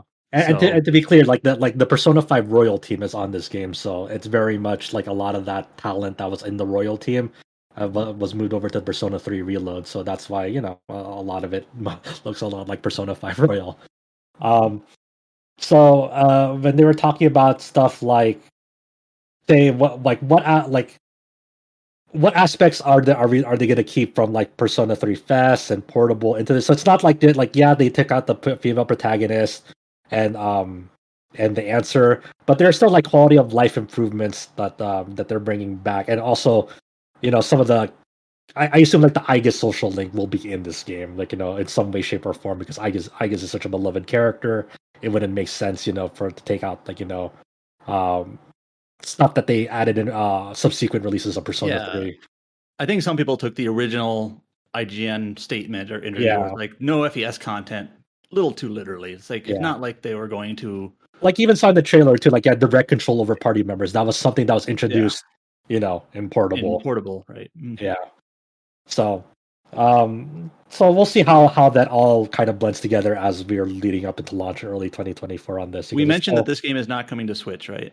Yes. Yeah. Right. Not coming to Switch. Some people are trying to wishful think that they're holding it for, like we already talked about how Nintendo is the one platform holder that really hasn't had like an equivalent of a summer showcase. So they're holding it back for that. It would be really strange if they announced that Tactica is coming to Switch, but held off on Persona 3. That's who knows? And like the people are looking at like store listings, and like sometimes those can be accurate, but oftentimes they're just a lot of stores just guess like we want to get pre-orders in for this, so let's just say it's coming to Switch. We'll play the numbers, like there's a good chance it's coming, right? And they don't know. So yeah. They also mentioned in the interview that it was technically possible before, but it was a huge pain in the ass. But that it is possible to max out all the social links on your very first playthrough in Persona 3 Reload. You can do that in the original Persona 3. It's just like a gigantic pain in the ass to do so. I think I mentioned this on a previous podcast. Not only is it just like the number of days and the number of social links, but like the way that female social links worked in the FES release. Like if you got too many women up too high, they would get like jealous. You couldn't have multiple girlfriends. And so you had to be very careful how you did it. Yeah, they were a lot more strict. You'd have to get like Yukari to 10 before you could even start with Mitsuru or something. To be honest, I know that like people like doing this now because of like for maximum optimized gameplay, but I kind of like that aspect of Persona 3. Yeah, it makes sense. Like why would you ever encourage like two timing? So it's just like one of those things. Like I get it, like it makes the game more fun from like a gameplay perspective in terms of like party capabilities. But yeah, they're making maxing all S-links easier in reload. So we'll see how that works in this game. So that's kind of like the early kind of tidbits that we got out of that, like following the announcement of this. Obviously, there's still a lot more time, and we'll see what how this all comes together. I'm very excited. Like Persona 3 is a really, really, really just like important game to me. Yeah, I mean, it's really it's a seminal game in terms Yeah. of like imagine going from Persona 2, which is like not really social, like a high school themed dungeon crawler-ish game, to like adding all these social elements that were completely brand new to these sorts of games in this sort of fashion, and now that's basically its own subgenre. Yeah, it's very formative. It was something very like it was un-Atlus like, I would say. It was you don't think about like Atlus like this until like Persona 3 came out. Like if you were like a fan of Atlus and like kind of kept track of like what they released, like it was like when Persona 3 was first shown in Japan, you're like, what the fuck what is this? This is crazy. It's like it was very unique and like novel at the time. It's not even just one person described it to me, like Atlus at the time, the way they worded it was almost like punk. like, yeah. Like almost like punk, like they're into like they're not satanic, but like they like their biker leather jackets. Yeah, and like leather spikes. jackets. The goth. They have like all their games. SMT has to do with demons. Yep. They're dungeon crawlers. They're hardcore. All of a sudden, you get like Persona 3, and like it's like very like city pop. Yeah. Kind of a total. I mean, total there's shift. still obviously some very dreary, dark it's components for sure. It's one of the darkest Persona games. I'd argue. But still, yeah, and even and you're thinking about like the shift in like music design as well. Like I've been listening to a lot of Persona 3's OST this past week. It's like that was a very just formative time in my life. Like that was so cool. Like you didn't think an RPG could do this, and then sure enough, it's like, wow, this is crazy. So this is really exciting. We'll see how it goes. I want to hear the new English cast. Let's talk about it. I am so hyped to play it with a new cast because there are two the original English cast was actually really good. It was pretty solid, but there was two miscasts, I would say, in my opinion, that kind of ruins the overall experience. That I'd rather just switch to the Japanese when everyone's kind of like consistent instead of having two major characters, in my opinion, that are miscasts that are ruined for me. The enemy. Oh man, not her. No. Oh man, I like Fuka. But yeah, so they also mentioned following this announcement that they're getting a brand new English cast for this. Everyone's been recasted, and obviously this makes sense. It's been a lot of time since the original Persona 3 release. And the way that contracts in the West work. It's always kind of like a shifting thing.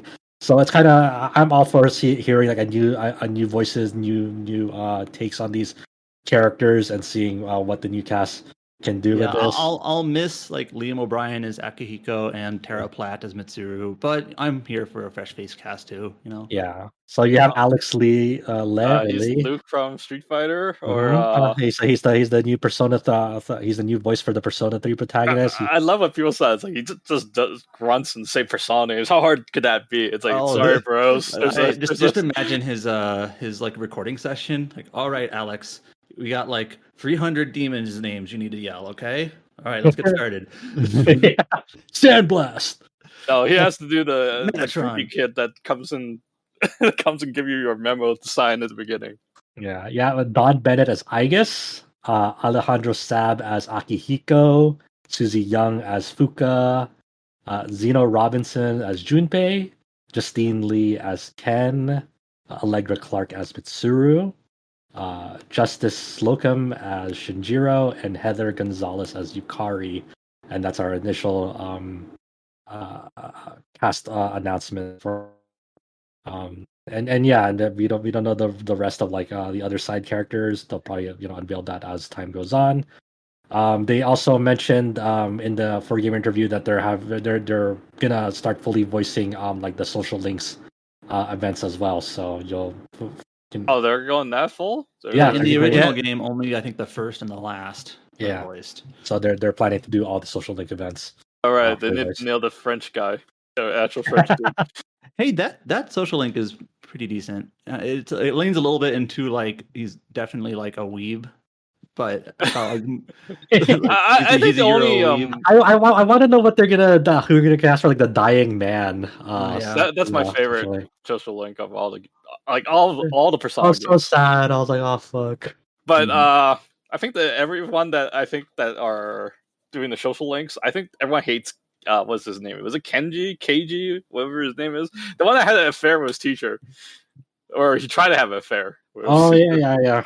Nobody remembers that social link. It was terrible. I don't know There's how they also would do a I modern forget her take of it. name, but there's also like the sort of popular girl. Oh yeah. Some people like that link and some people hate it. It's very mixed. Is it Chihiro? No, not Chihiro. Heroes like the one with the glasses, right? Yeah. But Yeah. not that It was link, like a right? blonde girl. I know who we're talking about, but I forgot her name. Yeah, that's why I immediately recognized like, no, that's not Chihiro then. She's kind of like a stuck-up, sort of snooty sort of person, and then the social link kind of brings her down to earth.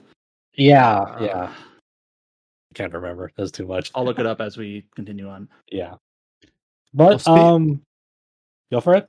I was gonna say, like, well, speaking of Atlus being like this gothy, emo, poppy kid on the block, so we unexpectedly, I believe this was a surprise to basically everyone, we finally got the announcement of what Atlus Studio Zero was working on with Project ReFantazio. And at the Xbox Showcase, Atlus announced Metaphor ReFantazio. Originally announced just for Xbox and Windows, but then later revealed to also be coming to PlayStation and Steam. This is a new IP set in a fantasy universe, so not set in Japan like the Persona series, but borrowing seemingly significantly from a lot of not only like Persona 3, 4, 5 talent vibes, or not only just like the setting and the vibes and like how it just comes across, but literally from the same development talent as well. It's got Meguro on the soundtrack, for instance. It goes through the entire, development staff as it goes through this introductory trailer. So it's like the classic like holy trinity of like key stat. Like Hashino's the director, Soejima's the character designer, and as you said, Shoji Meguro is the composer. So classic like the Persona 5 key staff working on it. And this is basically I like I mentioned in staff chat at the time, like this feels like a spiritual sequel to that Persona 3, 4, 5 formula. Oh, 1 second. The character I was thinking of was actually in Persona 4, not 3. Oh. My game's fixed up. I'm thinking of I. Okay. Yeah. So like there's a very like as you imagine, very stylish trailer. They you saw some things in it that look like personas, but I think they're called like armaments in this game. There's a lot to unpack. There's some sort of like job class system in this game, which is kind of new in this framework. I don't know where you want to start. This is kind of this looks insane. I'll play it for sure because the main girl there is voiced by Haya, man. It's definitely going to play it.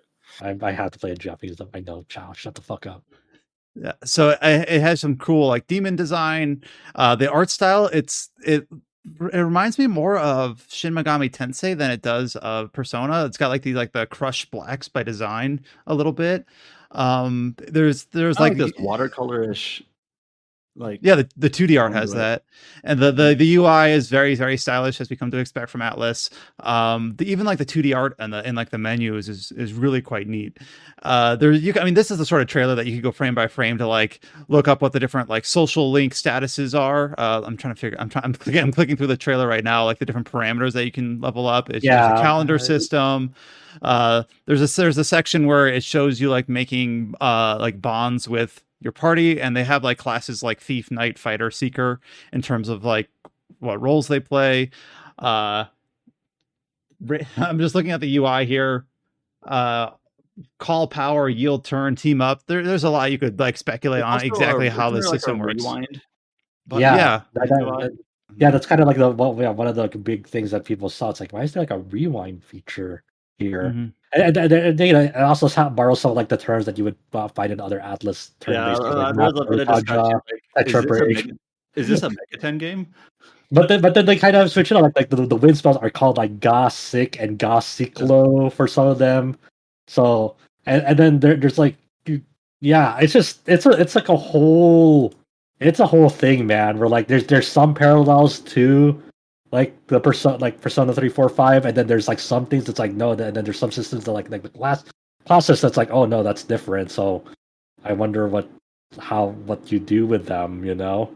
And you know, we got some of the character names on this from some of the UI screens. Like they refer to like the main characters like the traveling boy, and then like the one of the characters like Stroll, Hulkenberg. That's a good name. Heisme, which is like kind of like a creature. And then Gallica looks to be like maybe a Navi type character. It looks like a fairy. I think one of the UI literally says Navi. Oh yeah, Navi. I see it. Yeah. So like that's the fairy that's in the key art. So probably important. So this is a very. I'm glad this didn't leak. Imagine if this leaked with Persona 3 Reload and Tactics. That would have been like kind of like a little bummer. It's sort of funny that like it didn't leak, but apparently like the Korean upload of the trailer, which no one saw for a few days on Twitter, showed like the actual platforms this game is coming to. I was like, well, Yeah, like they almost had the announcement how they wanted it, and then they leaked the platforms. I'm kind of curious to see like what your thoughts are like on the general like premise, the setting. Like, there's a lot of flourish like Renaissance era type of like aesthetic to it. Yeah, I don't know, it's like modern magic fantasy. You know, it's like a mix between like Atlus. They actually had a message from Hashino on this, and they're really emphasizing it as fantasy. But it's not like the type of fantasy that you know I typically associate with it. There's some like modern, like almost modern day sort of flair to it. It's kind of like a mix. Well, even the opening of the trailer, they act like this fantasy world is like a reflection of our own. So like there's a trailer of just a modern cityscape, and then they say like, well, on the other side of the veil or whatever, this is the fantasy realm. So there's a little bit of that as well. I'm trying to think what the game's tagline is: "Enter the mirror of reality into the pinnacle of fantasy." So yeah, it's like some sort of other world. Yeah, and like a lot of like the UI text like makes me wonder like there's some like where like there's some sort of calamity timer on this, and then like I think the thing that really like kind of trips me up too is like when they have like the overhead map that to go travel to other regions, like it shows you like the weather condition in each of these regions for a brief moment. It's like why does that matter? I wonder, you know, it's a lot to. Yeah, so yeah, like when you that dude with like the glasses and the white hair, like the regions that show it, they're all cloudy, for example, and like I don't know why you need to know that, but okay, sure.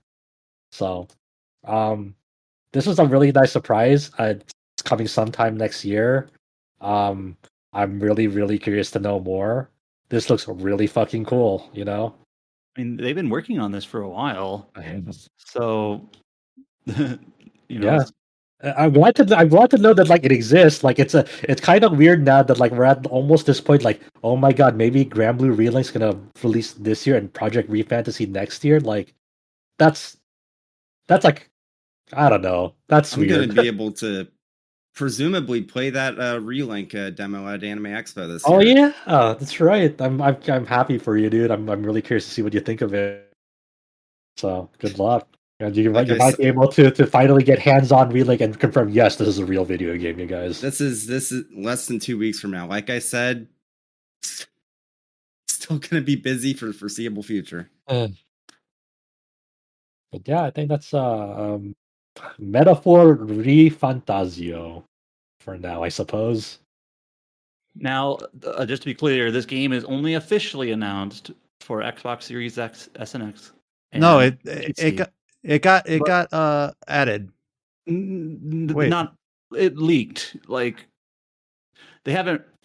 They didn't mean to announce the other platforms yet. Oh, so Sega Korea's upload is still the only place they've seen. Yeah, and they deleted it. So okay, gotcha. That's what I mean. Like they haven't confirmed it. Like we know it, but they confirmed it before they intended to confirm it. Correct. Gotcha. That's what I mean. All right. So like, there's going to be some point in the future here where they announce Metaphor is coming to PlayStation and Steam, as if we don't know that already. Gotcha. So Yeah. No, I get it. While we're staying on the Sega Atlus front, we also got a new trailer for a new game in the Yakuza / Like a Dragon series. So we got this interesting new trailer for a game titled Like a Dragon Infinite Wealth. It is a very kind of hammy, cheesy, silly trailer, but it is kind of an interesting.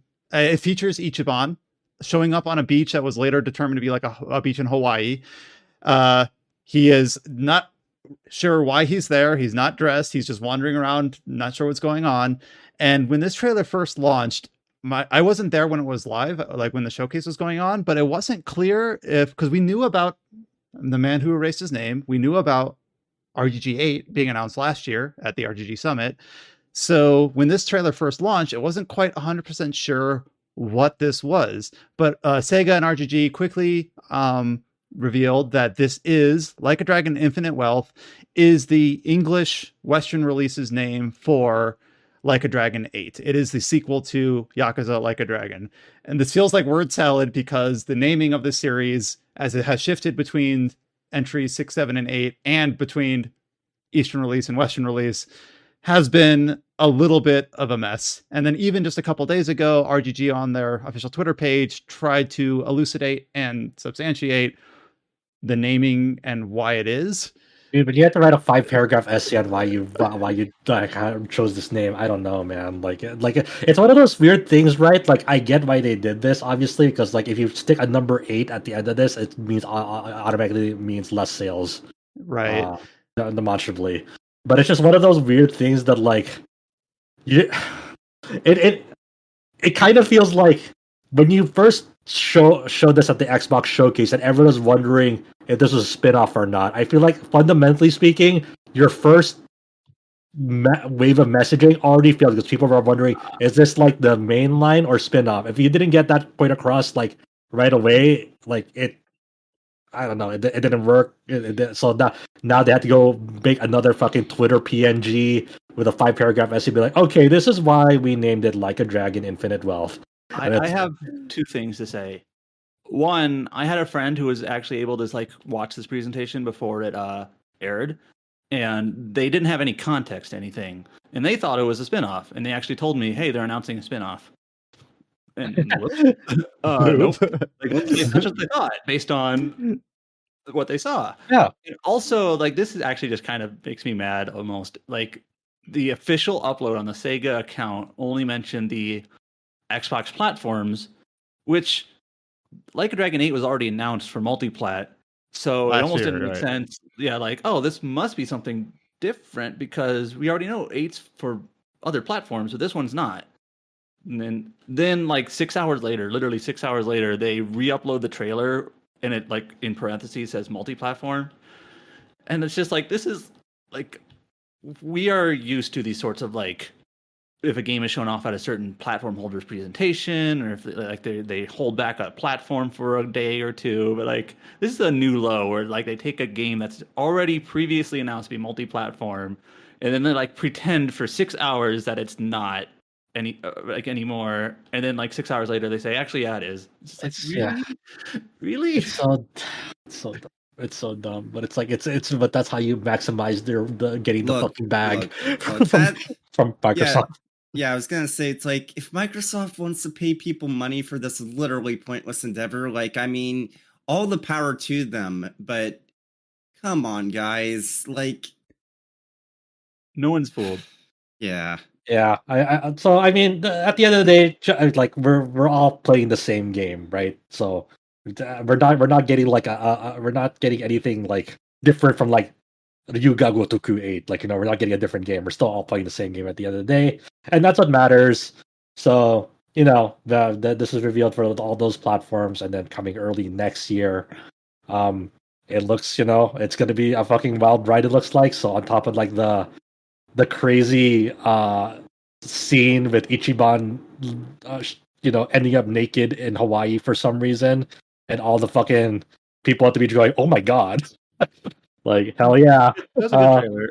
It was a great trailer. It's like one of those things. It's like this is like simultaneously like the most Yakuza trailer ever, and simultaneously the thing. I think it's like I never thought I would see Yakuza as well. And like it's like yeah, I love Ichiban, dude. It's so good. They also showed off at the RGG Summit. A new cutscene from the game with like an interaction between Ichiban and Kiryu. Kiryu with his fucking K-pop hair. And I won't really Charlie say what they Shinobu hairstyle. yeah, I won't really I won't really say what they talk about because I feel like it's story spoilers, and for people who don't want to see it, then I don't want to spoil it for them because there are some like big like story developments they talk about there. But I think it's kind of cool, just like them getting more like heart to heart like moments because you didn't really get to see that in Yakuza 7 all that much, a tiny bit. But I really, I'm really interested to see how these characters like really bond with each other now that like kind of the pretenses of like Yakuza 7's premise and plot are out of the way. It's like a less low stakes situation that they find themselves in when they interact in this cutscene. So that's gonna be fun. They showed off more new footage of Like a Dragon Gaiden, the man who erased his name, at RGG Summit, just like kind of interviewing like some of the cast in that game and also some of the gameplay styles. They showed off the Yakuza style. Which once again, like they keep trying to get away from this Yakuza name. They refer to it as the Oreo style, but then like that's the name of it in Japanese. But then they localize it to the Yakuza style in the West, even though they're trying to get away from the Yakuza name. It's like, and that more correctly translates as like dragon style, right? Yeah. So they're like, nope, Yakuza style, but it's not Yakuza series anymore. So whatever. So it is crazy though that this is early 2024, so it's possible that they're going to release like 3 pretty big games with Ishin, the Gaiden, and Yakuza 8. I'm just gonna call it Yakuza 8 sometimes. I apologize. I mean, the Yakuza 8 is early next year. The man who erased his name is this November. Yeah, and then since Ishin was early this year, that's like 3 pretty big titles in like a 13-14 month window. They're cooking over there at RGG. The best part about that presentation is when you get to the agent style, they show more about like him getting Spider-Man, powers with his fucking. Why does he have Spider-Man powers? It doesn't matter. He just does. He can summon drones to confuse the enemy and agent style. So you just see a fuckload of drones kind of like swarm enemies, and there's also like a scene where like he's like lighting a cigarette, facing his back on like a whole group of mobs, and he flips the cigarette back, and it causes a massive explosion, just fucking disintegrating all the fucking people around. It's like, yes, Kiryu has never fucking killed anyone for sure. Zoryu though, he is a fucking ruthless motherfucker. I'll mess her off with this dude. I love this stupid series. Yeah, it's gonna be fun. It's gonna be fun. So I'm really looking forward to it. And you know what? Shouts out to Sega, at least in general, like getting both Persona and Yakuza like on a full worldwide simultaneous release schedule. For both of these massive series now, and like kind of like all the logistics and all the fucking structural framework inside the company that they needed to probably pull off like all these years later to like make that happen. Like kind of getting all the production pipelines and localization efforts all on the same page to make a simultaneous worldwide release happen. Like that's fucking insane. That's not easy, That's crazy. So I'm really like it's weird to see that first like SMT, Persona, Atlus' side, that's like they got them on a worldwide simultaneous release schedule. Like holy fuck. Well, I remember it wasn't that long ago when we were like, it wasn't that long ago when we were like, wait, Persona 4 Golden's coming to Steam? What? And now we're like, oh yeah, they're releasing on like, of course, and Steam. Like that's just how it is. So yeah, that's cool. That's cool that like we're now living in that era that like these are just all worldwide simultaneous releases. That's awesome. We have a couple titles from some Xbox first-party studios that, of course, were shown at their showcase. Games that we've been waiting on for a handful of years now. In no specific order, we did get another look since the initial very short teaser at the upcoming Fable from Playground Games. Now, with all of Xbox's first-party showings, this is probably the one that is the furthest out, and the trailer was mostly more... I remember before this showing, I forget if it was Aaron, what was his name? Greenberg. It was either Greenberg or Matt Booty. One of them was saying like everything we're going to show is no cinematics, all in engine, all play. And then this one's kind of like where they're like towing the line a bit. I'm sure it's in engine, but it's mostly like narrative of a character speaking to the audience. It's kind of setting up the world, and then it later realizes he's a vegetable farmer, but then you realize that it's kind of spoofing Jack and the Beanstalk, and he's the giant. Is the whole conceit of this trailer, and then the heroine shown in the trailer is Jack in that setting. So it's more just like a fun little trailer. It doesn't show anything really kind of I don't want to say substantial because it sounds like I'm judging we don't know it, but what it's the game looks like in terms right. Yeah, You play it. I mean, it's good that like they're keeping the tone, free spirit nature of Fable, right? Because a lot, like some of the early rumors around this Fable reboot was like they're kind of making more a gritty tone. That was like kind of like I don't know, kind of concerning at first. It's like I don't know if you want that. Like Fable without kind of the wink wink nod sort of like kind of humorous. Yeah. Yeah, so I haven't played the original trilogy, but like Fable has always been coming across as this is the whimsical fantasy RPG series. Yeah, And if it had lost its whimsy, it's like, do we really need another grim dark, take itself seriously fantasy game? Like I'm okay with this being. It's not my personal preference singularly, but I'm glad it exists in terms of like we've got a lot of other fantasy games that for the sake of variety, just have a whimsical fantasy game with that sort of tone. And this trailer, even though it doesn't tell us a lot concrete, is promising to see, especially because there were like a lot of rumors that Fable was being rebooted. Remember, there was rumors about that and things like So, out of all the different showings for Xbox, I say it's the one that's furthest out, but actually one of the other ones they showed also kind of cheekily said that we're not committing to a release window. That's the one from InXile. But before I move on to that, I don't know if there's really much more meat to chew on for the Fable showing here. Not too much. I mean, like I said, like you said earlier, like yes, there's like all in engine, and like hopefully, what we saw in this trailer is like representative, like in the actual visuals we'll see in gameplay, like some of the animations we saw of like the heroine, in it. Like it'd be nice to see like that visual fidelity in its animations as well be representative, like what the actual player sees. That'd be cool. But I really wish there was like actual more gameplay of like what the player sees, like if anything, seeing that trailer, it seems so much unlike what previous Fable games have been that I'm kind of skeptical now until we see actual gameplay. Yeah. So like, well, I'm okay with them taking like a more a different route. Just keep that musical tone. But I really need to like know more about these systems. What's going on under the hood in this game. Like what is the player doing with the controller? Yeah, that's a question we're always going to ask ourselves with every trailer. What is the player doing with the controller? Absolutely nothing.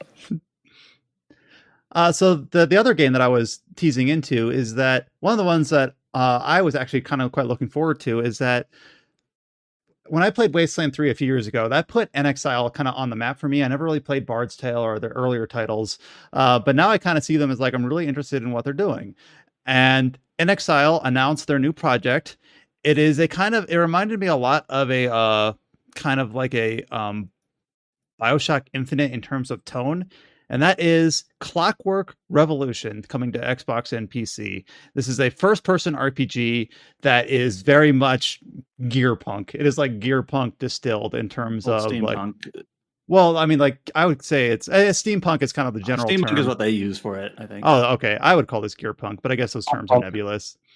But it very much reminds me of like when I was watching this trailer, I'm like, this is just BioShock Infinite in terms of tone and art, not in terms of reception or gameplay, hopefully. But they like I kind of preambled, they kind of cheekily said coming, and then they said in due time. Like they're not committing to a release date. But it seems almost like also kind of similar to the Fable trailer where there's some gameplay seemingly looking like they're trying to spoof it in terms of a way, but it's mostly just in-engine cinematics. There's not what does the player do with the controller in this showing either. But they kind of do a little bit because you get a little peek at the time gun, or they call it the chronometer. Yeah. and it looks crazy, and it's like you're not using this to like kind of like shoot at dudes. You're using this like influence like the structure around you of like what they've been or what they used to be, and like influencing the environment based on like their states and their states of like how they were and how they used to be, sorts of deals, and how that I don't know exactly how that's gonna interface with the gameplay systems, but like the concept of a time gun is cool, admittedly. And some people were asking, like, is this more of an immersive sim? And then Brian Fargo, the studio head at InXile, is like, nope, deep RPG, full character creator. It just happens to be first person. Basically, it's just a first person RPG, which is what InXile is known for. Well, not specifically first person, but within their wheelhouse in terms of what genre it is. So I'm excited for this, though it looks like it's kind of further out, like Fable is.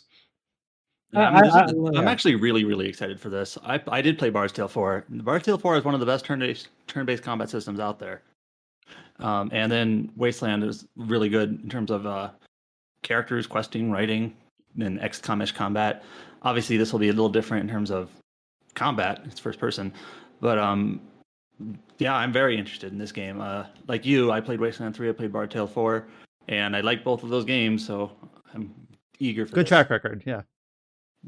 Yeah, so this looks really cool. So yeah, we'll see when we'll hear about it again. Yeah, they didn't show a lot of like RPG elements in the trailer, like what you expect in an RPG.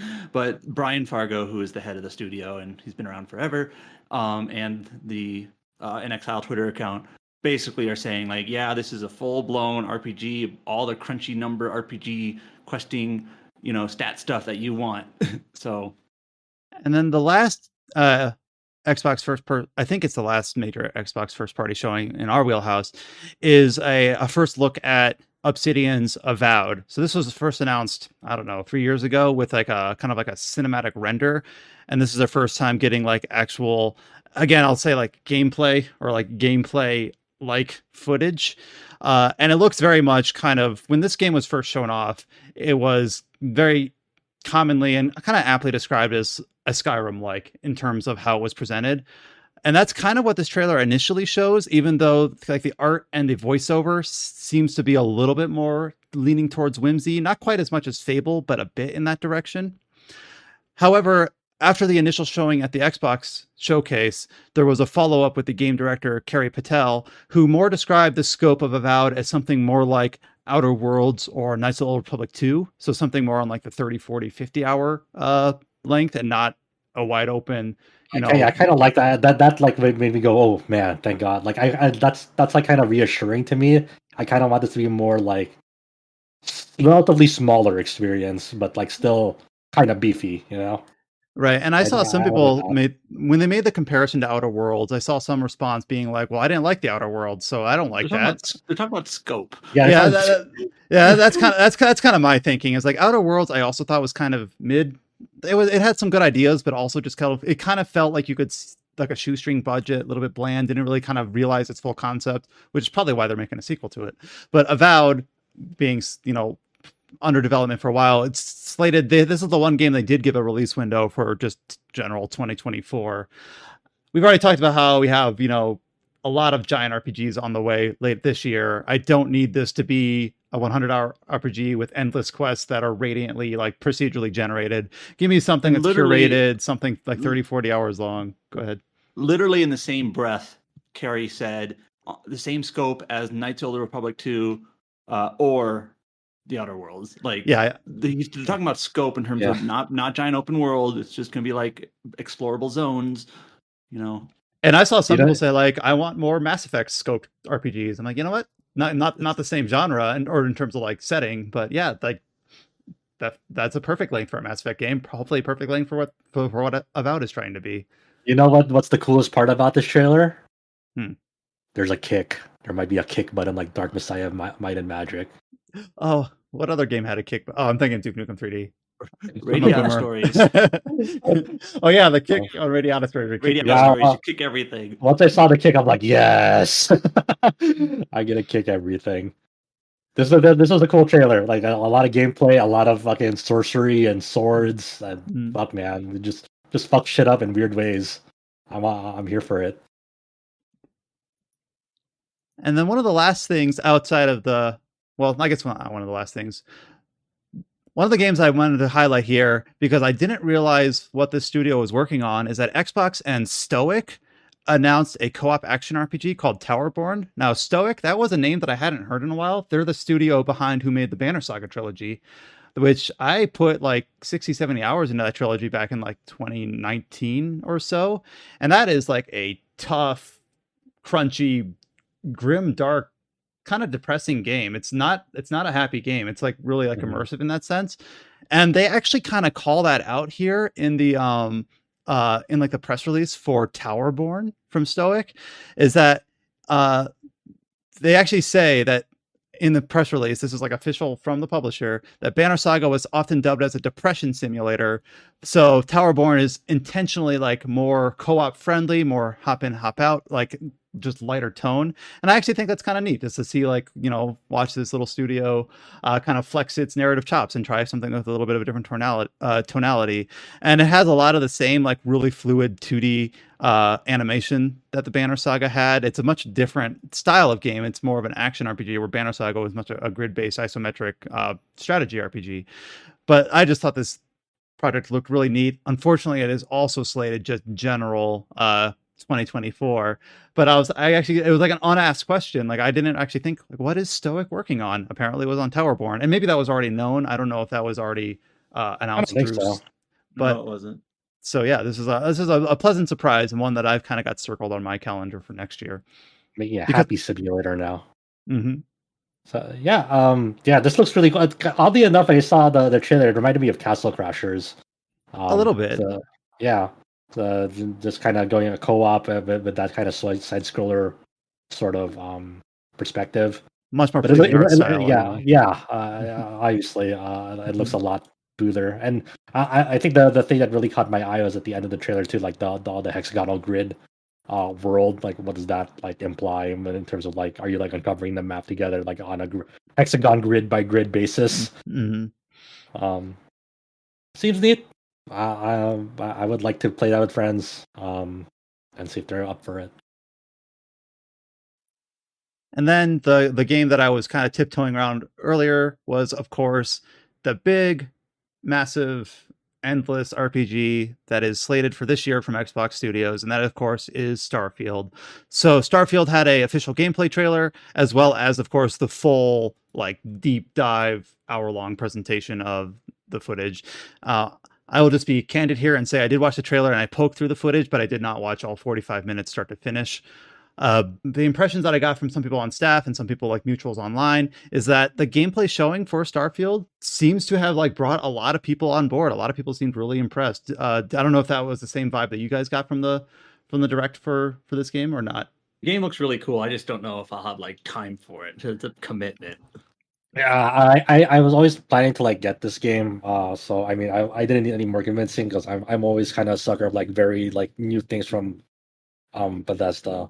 And so especially if, like in a space setting, like them trying to tackle this.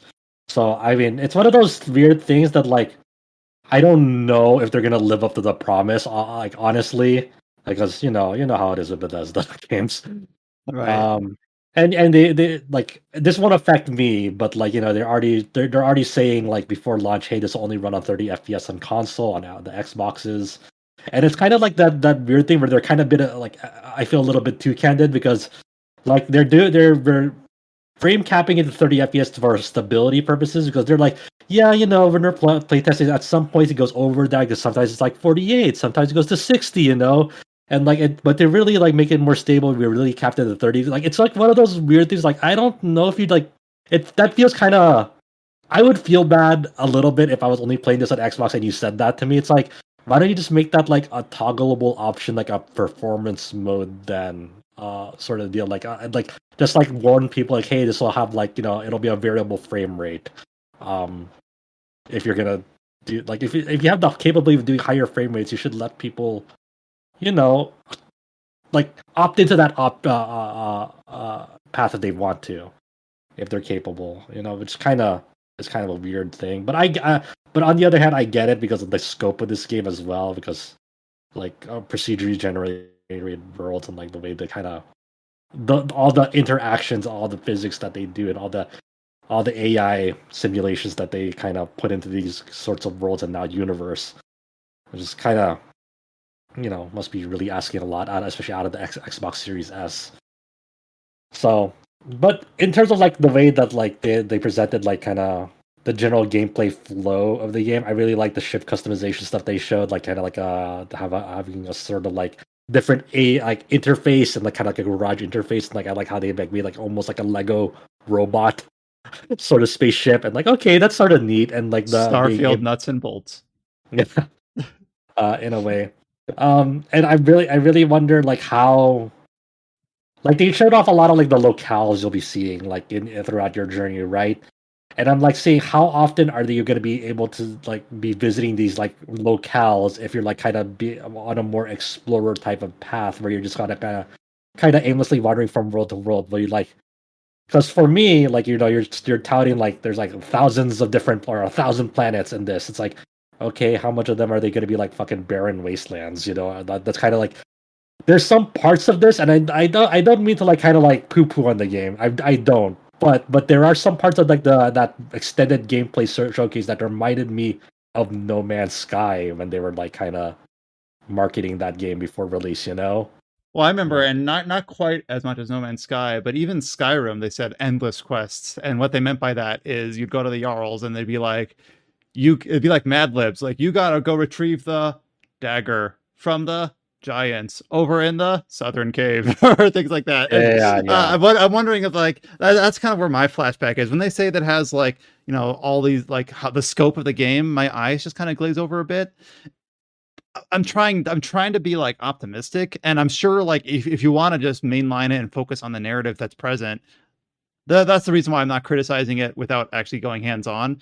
Is like if you're not interested in exploring 1,000 planets and figuring out how these permutations rise, then I'm hoping that the game is set up where you don't have to. You can follow the narrative, you can follow the quest structure, and just proceed on that front. But if you really like to, you want to build a fleet of ships and then go out and test them out and prove them in and do whatever you want, like it'll have that sandboxy element as well. So that seems like where they're trying to do it. They're trying to have this curated RPG, but also have this like sandbox aspect to it if you just want to let Wanderlust take over. I will say that it feels like they kind of gave up their hand a little bit too quickly in that extended showcase, because like once they showed, hey, we have like a dedicated build, or like a build to like make jetpack traversal like a viable thing. It's like, yeah, why the fuck would I not want to do jetpack? That seems fucking awesome, So like I'm like 100% on like, oh, like how am I gonna build? Like I'm gonna make that a fucking jetpack person that like just flies around really fast and is gunning down people,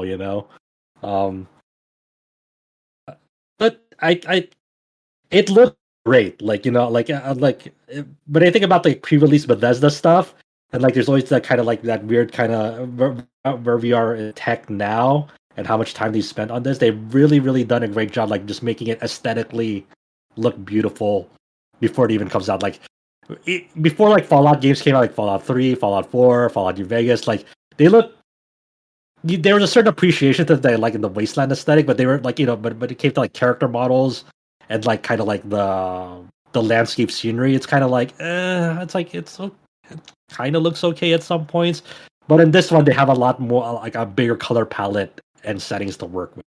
So they're able to showcase like a really like a big variety environments and color palettes, and that's kind of like the nice thing that really compels me about this game visually. It's just like there'll be moments in this game that you're probably gonna go, wow, this looks fucking awesome, and I'm really looking forward to seeing like getting those moments.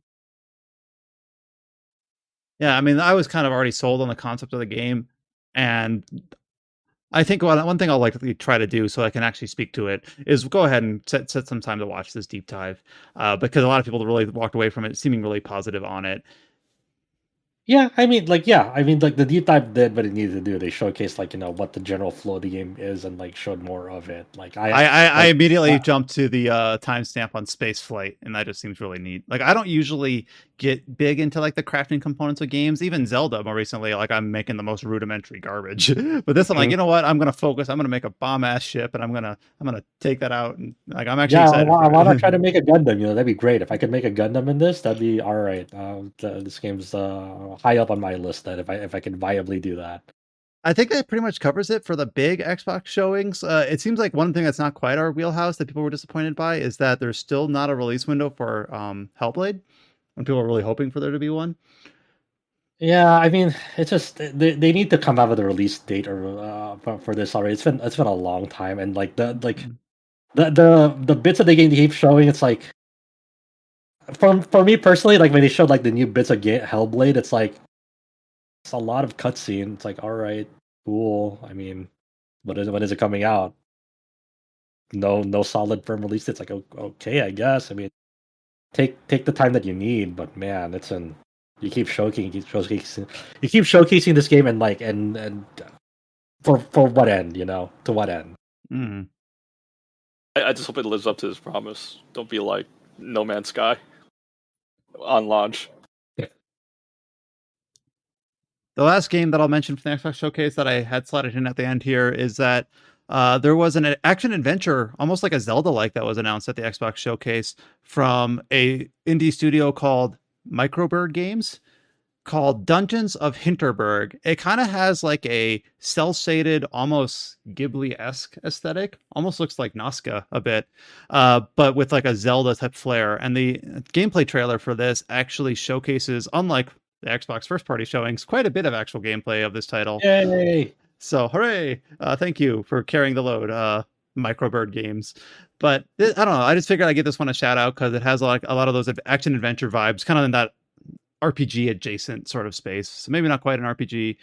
But if I go to the Steam page, it is. Do they describe it as an RPG? I'm not 100% sure. Yeah, they do call damage numbers. They call it an action adventure RPG. So there we go. We take them at their word. But yeah, it's a fun little cel-shaded game, but also slated for 2024. But I wanted to at least give it a shout out here. Yeah, there's a good one. And I remember we shared this on our social and got a pretty good reception there. People thought it just kind of visually looked very, very neat and unique. So that covers the biggest showcase of the week and had probably the most bang for our buck in terms of a site. Which not a surprise ever since Microsoft acquired Obsidian, InXile, and Bethesda. So there you go. The one of the other things that was being recorded pretty soon after our last week's podcast was the PC gaming show, which is always kind of it's either hot or cold in terms of coverage for our site. This year, a lot of what PC gaming show announced wasn't quite in our space. However, there was one announcement that I think took us by surprise that I think maybe Josh will be interested in, and that is the somewhat surprising announcement of Citizen Sleeper 2, Starward Vector. So this was kind of a sleeper hit last year. So Citizen Sleeper 2, no date for it yet, but set to release for PC. I think Josh is the one here that had the most to say about Citizen Sleeper 1. Are you excited for this? I'm very excited for this. This is kind of there's kind of a big dynamic shift on what they've shown about like the first details on this game. Where like in the first one, you were part of this like space colony, and you would like learn to like live in the space colony, kind of like make yourself at home, find a place in society, based on like you kind of came from nothing. You were kind of found in a garbage dump. You're like, okay, how do I rise up from here? While in this one really kind of flips that idea on its head, where like you're now on the run and you have like your own ship and your own crew, so you're kind of working out of like a ship now as like your main hub instead of like residing in the space colony. So they haven't really shown off like how this will what the gameplay flow is yet, but obviously it's gonna maintain kind of that sort of tabletop RPG sort of gameplay style that was in the first Citizen Sleeper, where like there's a certain amount of actions you can take per day, and then like the success of like what you do in your actions is based on dice rolls, and sort of like your builds are all revolve around influence dice rolls based on certain actions. So like there might be dice that you place on like say intuition, for example, and like your build might be like, okay, you gain like bonuses based on like dice rolls you put into like actions that are based on your intuition, for example. So I'm very, very excited to see what the evolution of their gameplay is. I really loved Citizen Sleeper. And yeah, I was stoked to see that. I was like, oh shit, they're working on a sequel. That's awesome. I'm here for it. We'll just keep rolling on through to the next major showcase. Another showcase that had one major kind of headline that we were expecting to see at this is Capcom's 2023 Summer Showcase.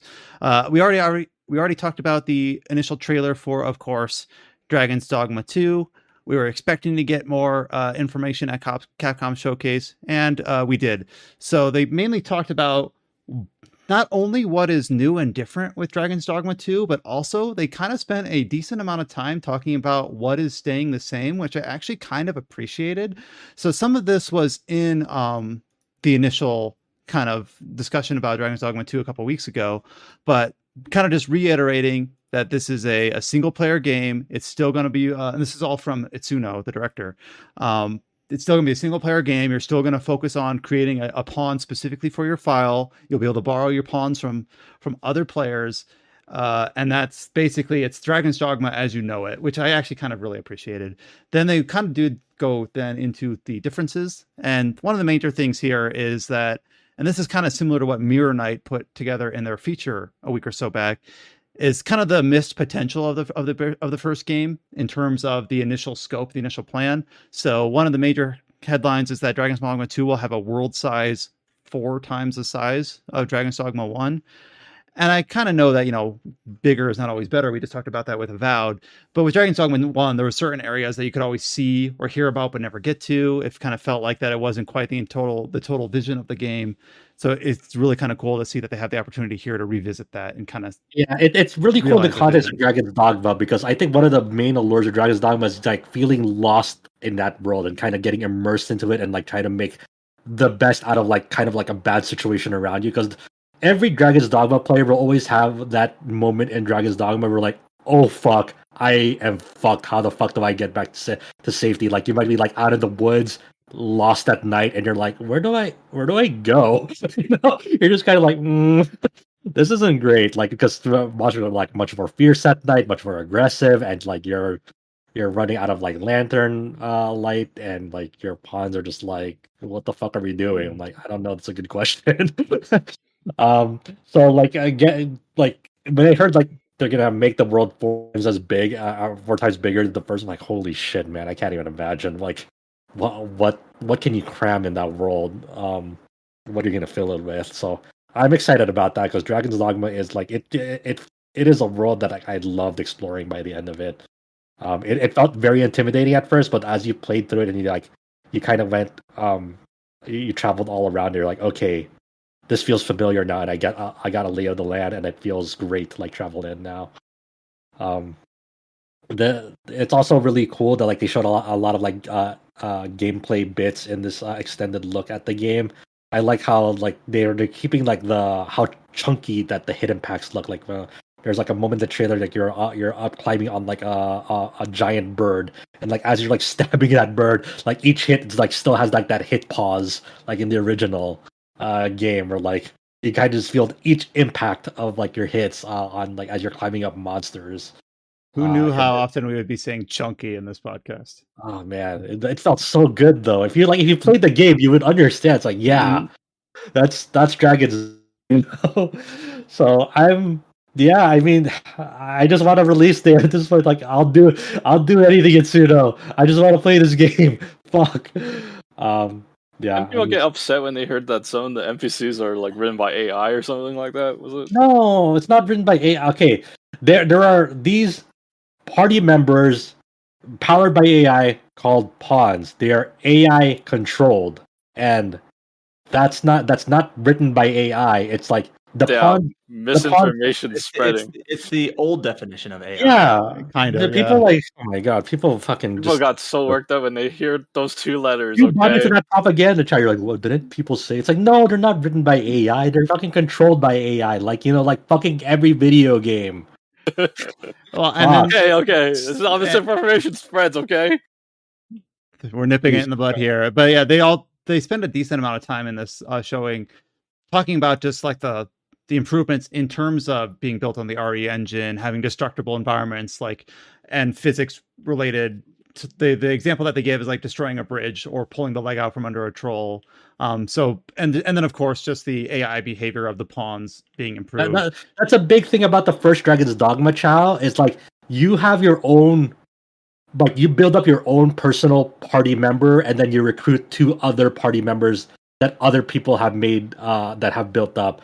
So a large chunk of Dragon's Dogma's charm is like building up AI behaviors of your personal party member as you share them with other people. So like I can have like I could theoretically make an AI party member that loves to like run in circles, like losing their mind when they see like an eagle in the sky, and like you can like train that into like your personal party member. So when other people like borrow your pawn, when they see like an aerial creature, they'll run around fucking screaming and scared shitless, and they don't know what to do because that's how you train them. And Okay, I yeah. remember when Dragon's Dogma, when it came out, people loved to just like repeat a lot of the chirps that the pawns would say, like wolves hunt in packs arisen, or snow harpies, or I hear it gets dangerous out here at night, or you'll just leave Grand Soren from the front entrance. You're like walking out of town, and they'll be like, "This road should lead to Grand Soren." It's like, yes, I know. That's where we're coming from. Thank you.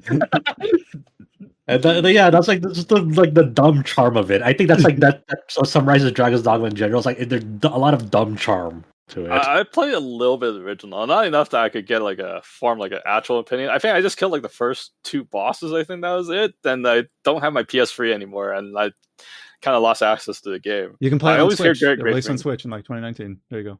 Yeah, he released on No Switch, excuse. also on Steam. It's like that's it, Chow. It's time. It's time for you to fucking dive in. Okay, I'll dive in, but not before finishing FF16 first. One thing I do remember about Dragon's Dogma is the Dark Arisen like added it's like a gold version of the game almost more than it is like an expansion or DLC with the added Bitter Black Isle.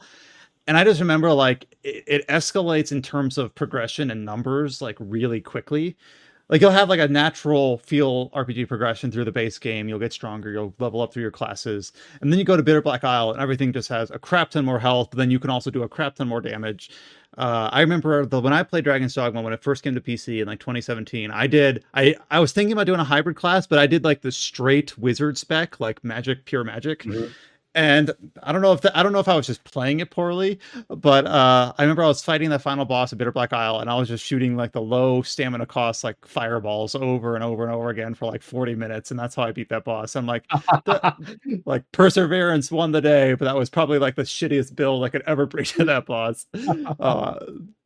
So probably Nice. more a skill issue more than anything, is my guess. Oh, but- well, you worked within the game's parameters, and you came out victorious. So I don't know exactly how the classes will work in Dragon's Dogma 2, but I'm going to try to force myself to. I tend to avoid hybrid builds in games because they're too complicated for me. So I'm going to try it. Dragon's Dogma 2, I'm going to play like a mage knight or something like that. I'm going to make it work. The only other major piece of news from this week was actually not an announcement at all, and more of a leak than anything. And what this is on one of Square Enix's support websites, they had a URL that was not listed anywhere, but you could find it by kind of iterating through the index of the URL itself. It had like a number at the end that you could just keep counting up to go through different logos of different games.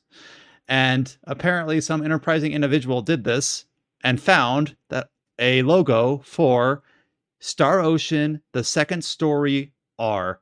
So this is an unannounced remaster or remake of some sort for the Star Ocean franchise.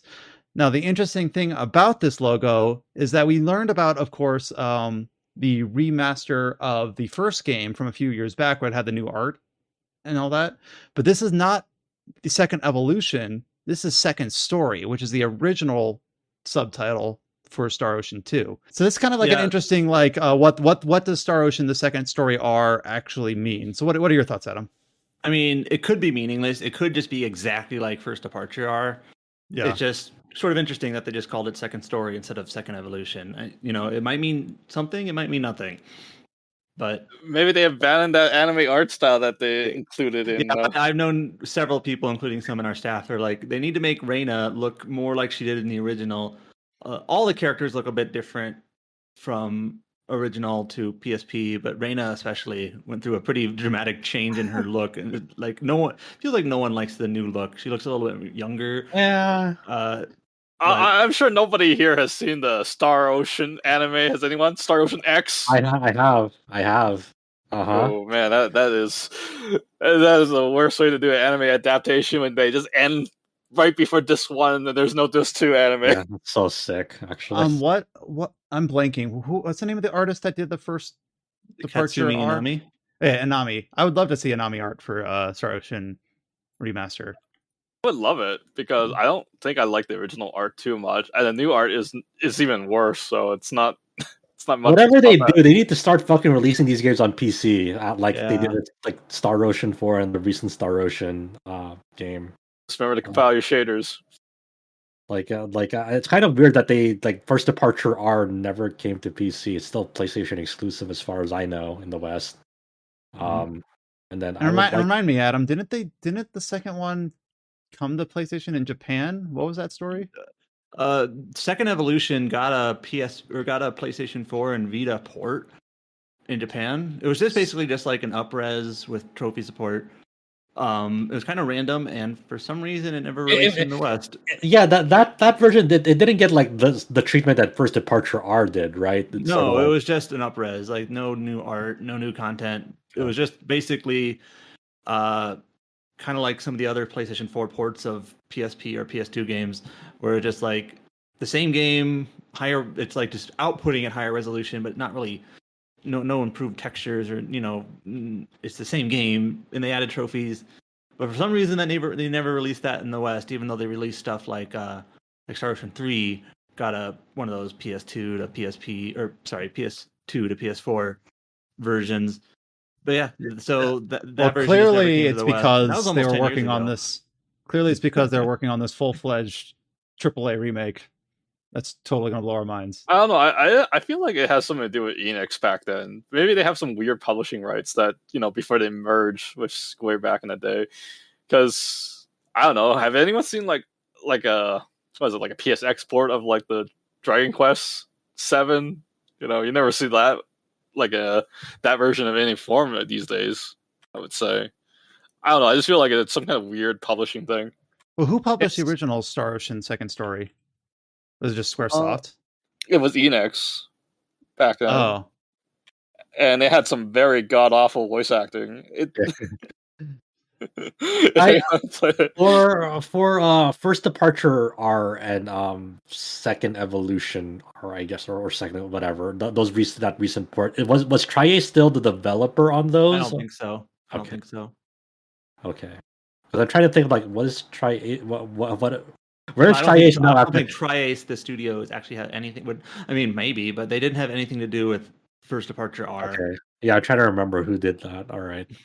Yeah, because I'm wondering like what is Triace up to now after the recent release of that Divine Force. You do not know. So they've been silent on that front. So yeah, obviously we have no idea when that was intended to be. What the scope is, or when it was intended to be unveiled, but found on the website, and it looks like the logo has been pulled down from the original URL. So clearly wasn't meant to be spotted, but it was. I guess you have to. Okay, if this is like a real thing that they're gonna do, when is the earliest time, or do you think they'll like announce it? Like the next Nintendo Direct? I feel like the most likely. Yeah, I feel like Nintendo Direct is the most likely, even though we don't know of one. Because otherwise, it's like Gamescom, but that's too far away. Like, I don't think they'd have a logo up on the site already.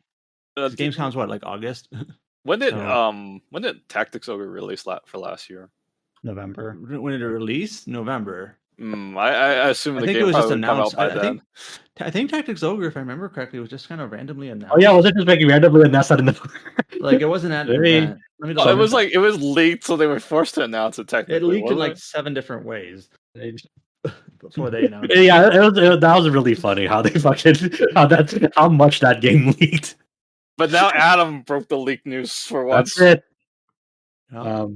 Yeah, so we'll see. I guess. Yeah, who knows? It could be either the next Nintendo Direct, or it could just be like tomorrow out of Yep. nowhere in the middle of the night. I'm pretty 3 hyped for a.m. this. I actually think this is actually the best Star Ocean games out of everything that's released. I mean, that's everyone's opinion. That's Yeah. just And everyone shares it's a valid opinion. Like Star Ocean 2 is the good Star Ocean game. There are other considered potentially good Star Ocean games, but in my opinion, Everything went consensus. downhill after the Star Ocean 3 twist.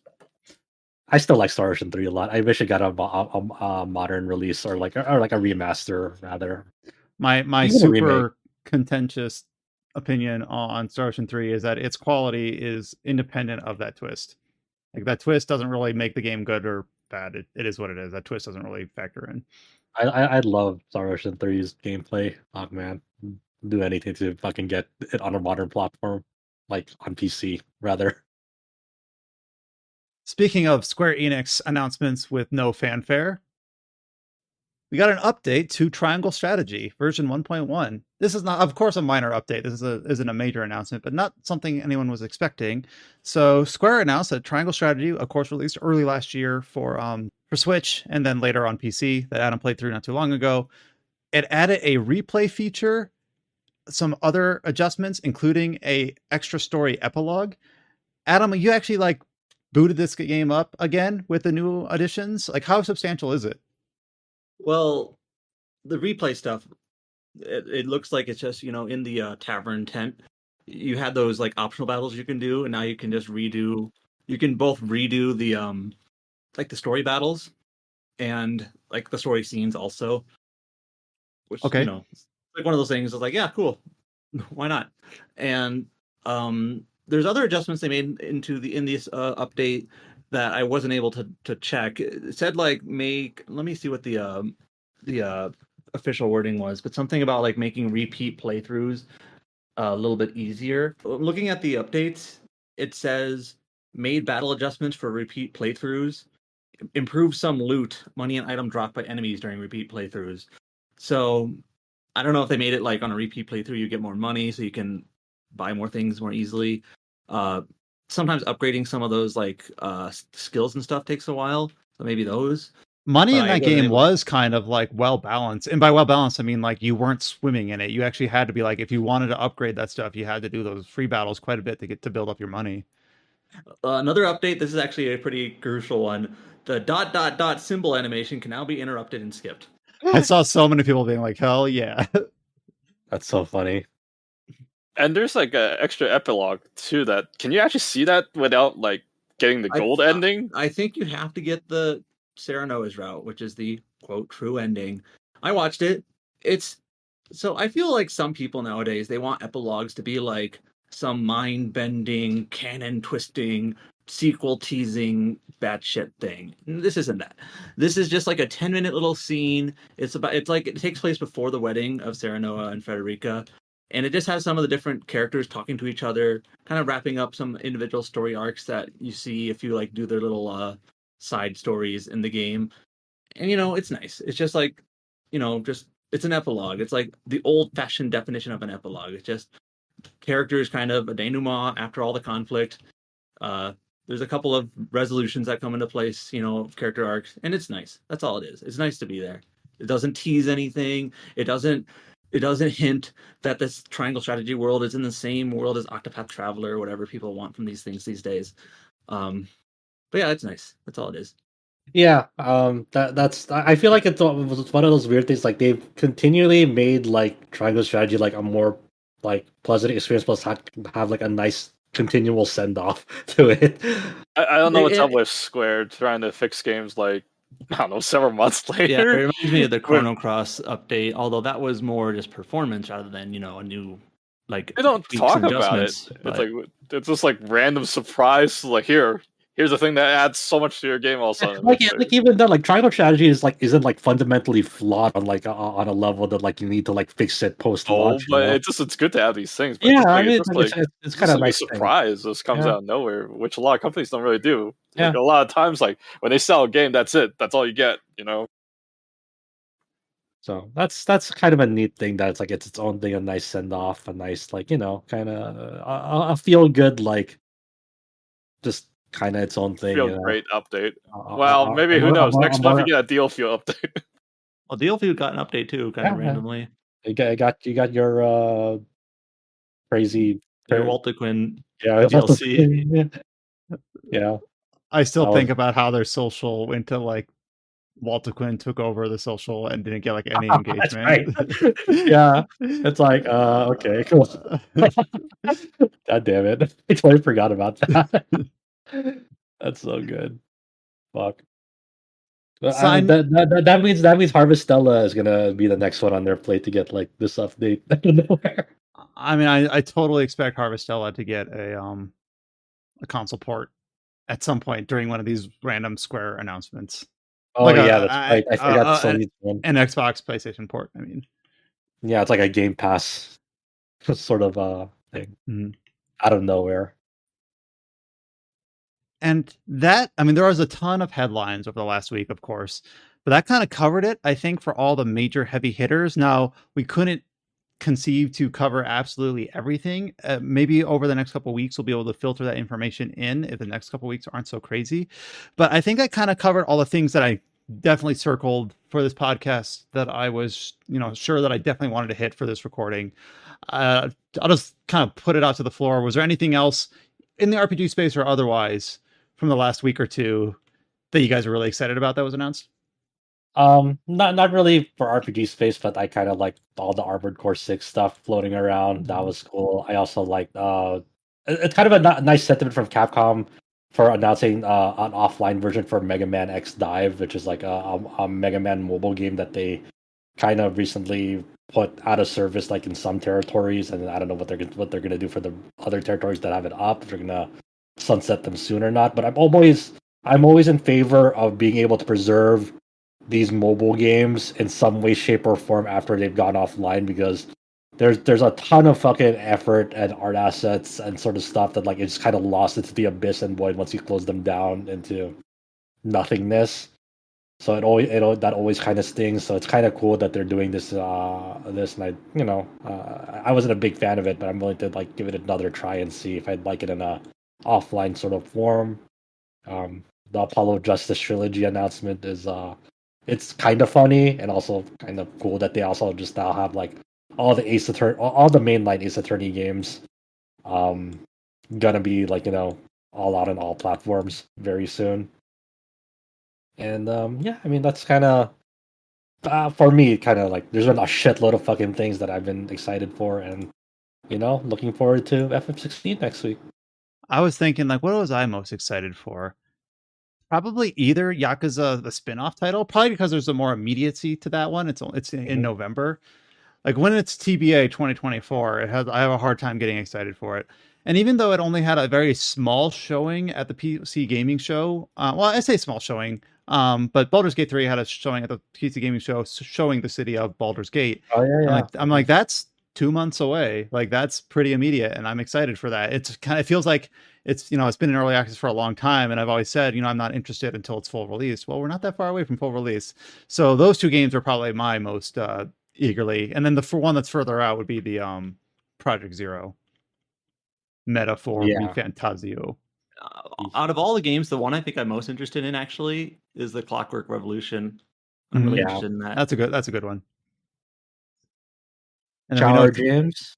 Actually, it's gonna be Mortal Kombat 1. Really? Okay.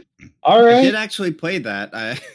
It's fun, but yeah, I'll be honest. Like, besides Microsoft showing, this year was fairly dry. I feel like, so it's like definitely excited for stuff. Obviously, like Armored Core, I'm excited for, and I'll have a like branching path up for that probably like either later today or tomorrow. But like I said, like already, my game of the show was the Prince of Persia Metroidvania, and I'm really excited for that.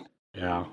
I still can't believe how many journalists keep comparing the Armored Core to Elden Ring. It's Armored Core. It's not. Joe, what do you expect? Elden Ring sold what, 20 million copies now? Yeah, They but most people, when they see Armored Core, their frame of reference will be Elden Ring. Yeah, you just have to accept that. I haven't played every Armored Core game, but I've played a handful. We've all played at least one, right? I mean, Josh has played them all, probably. I haven't.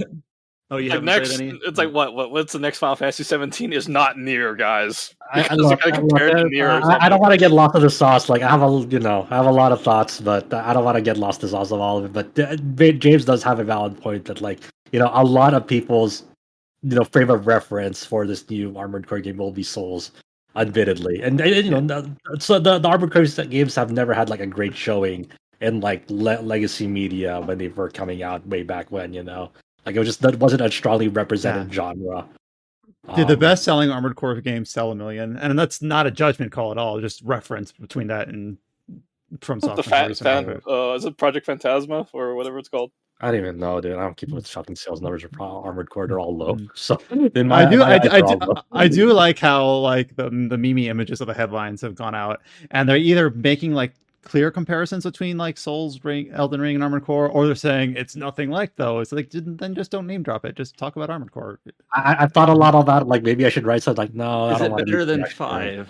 I never actually played 5. It's easy to be better than 5. Like the core Armored Core 5 was kind of bad because like it focused a lot on the multiplayer aspect of it. Verdict Day is better. Still not like amazing. But I mean, that's actually the reason why I never played 5. Because it just didn't have good word of mouth. Yeah, so I could talk on and on and on about it, but well, let's spare everyone's sanity for it because I'm just gonna go down an abyss if I start.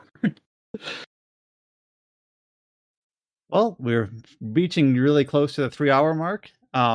If you've listened all the way through this podcast, thank you so much for listening. All of the news posts, as well as, of course, several of James's hands-on features are up on the site at rpgsite.net, and it sounds like those are going to keep trickling out over the next couple of days.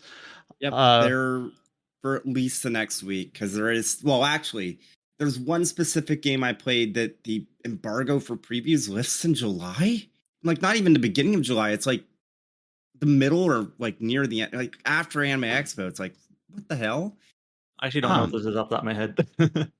Yeah, well, You'll tell us after we stop recording. Yeah, it's like, obviously I can't share it. Like, I probably know the game, I just can't think of it. Yeah, it's just like, whew.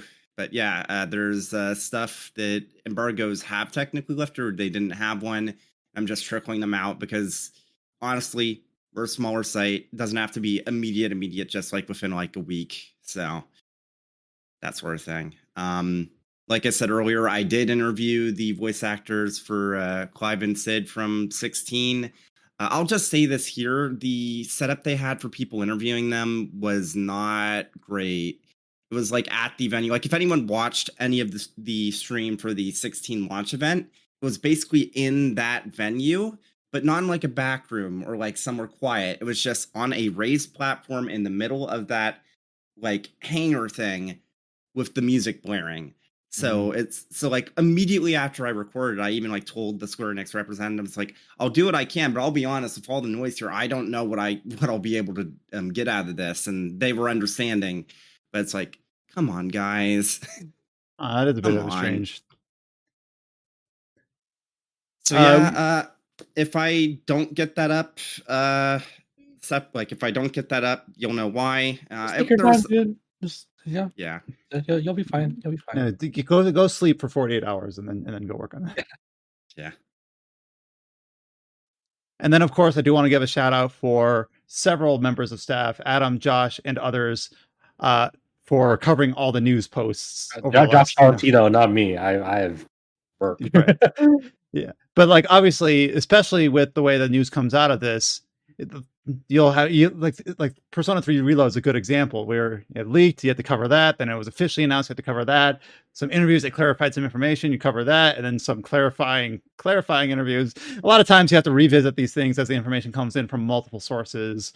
And then different outlets get different access. They have to, pull interview quotes or social media platforms, et cetera, et cetera. So getting all that synthesized, it is appreciated. So thank you, Adam. Thank you, Josh Tolentino. I put up a couple as well, and a few others as well, supporting on the back end. And then, of course, next week, the big release is Final Fantasy XVI. So I presume that this week we spent time talking about a wide gamut of games, all on the news front, announcement front. And the next week, primarily going to be Final Fantasy XVI, and deep dive into experience on that. So look forward to that shift in 7 days.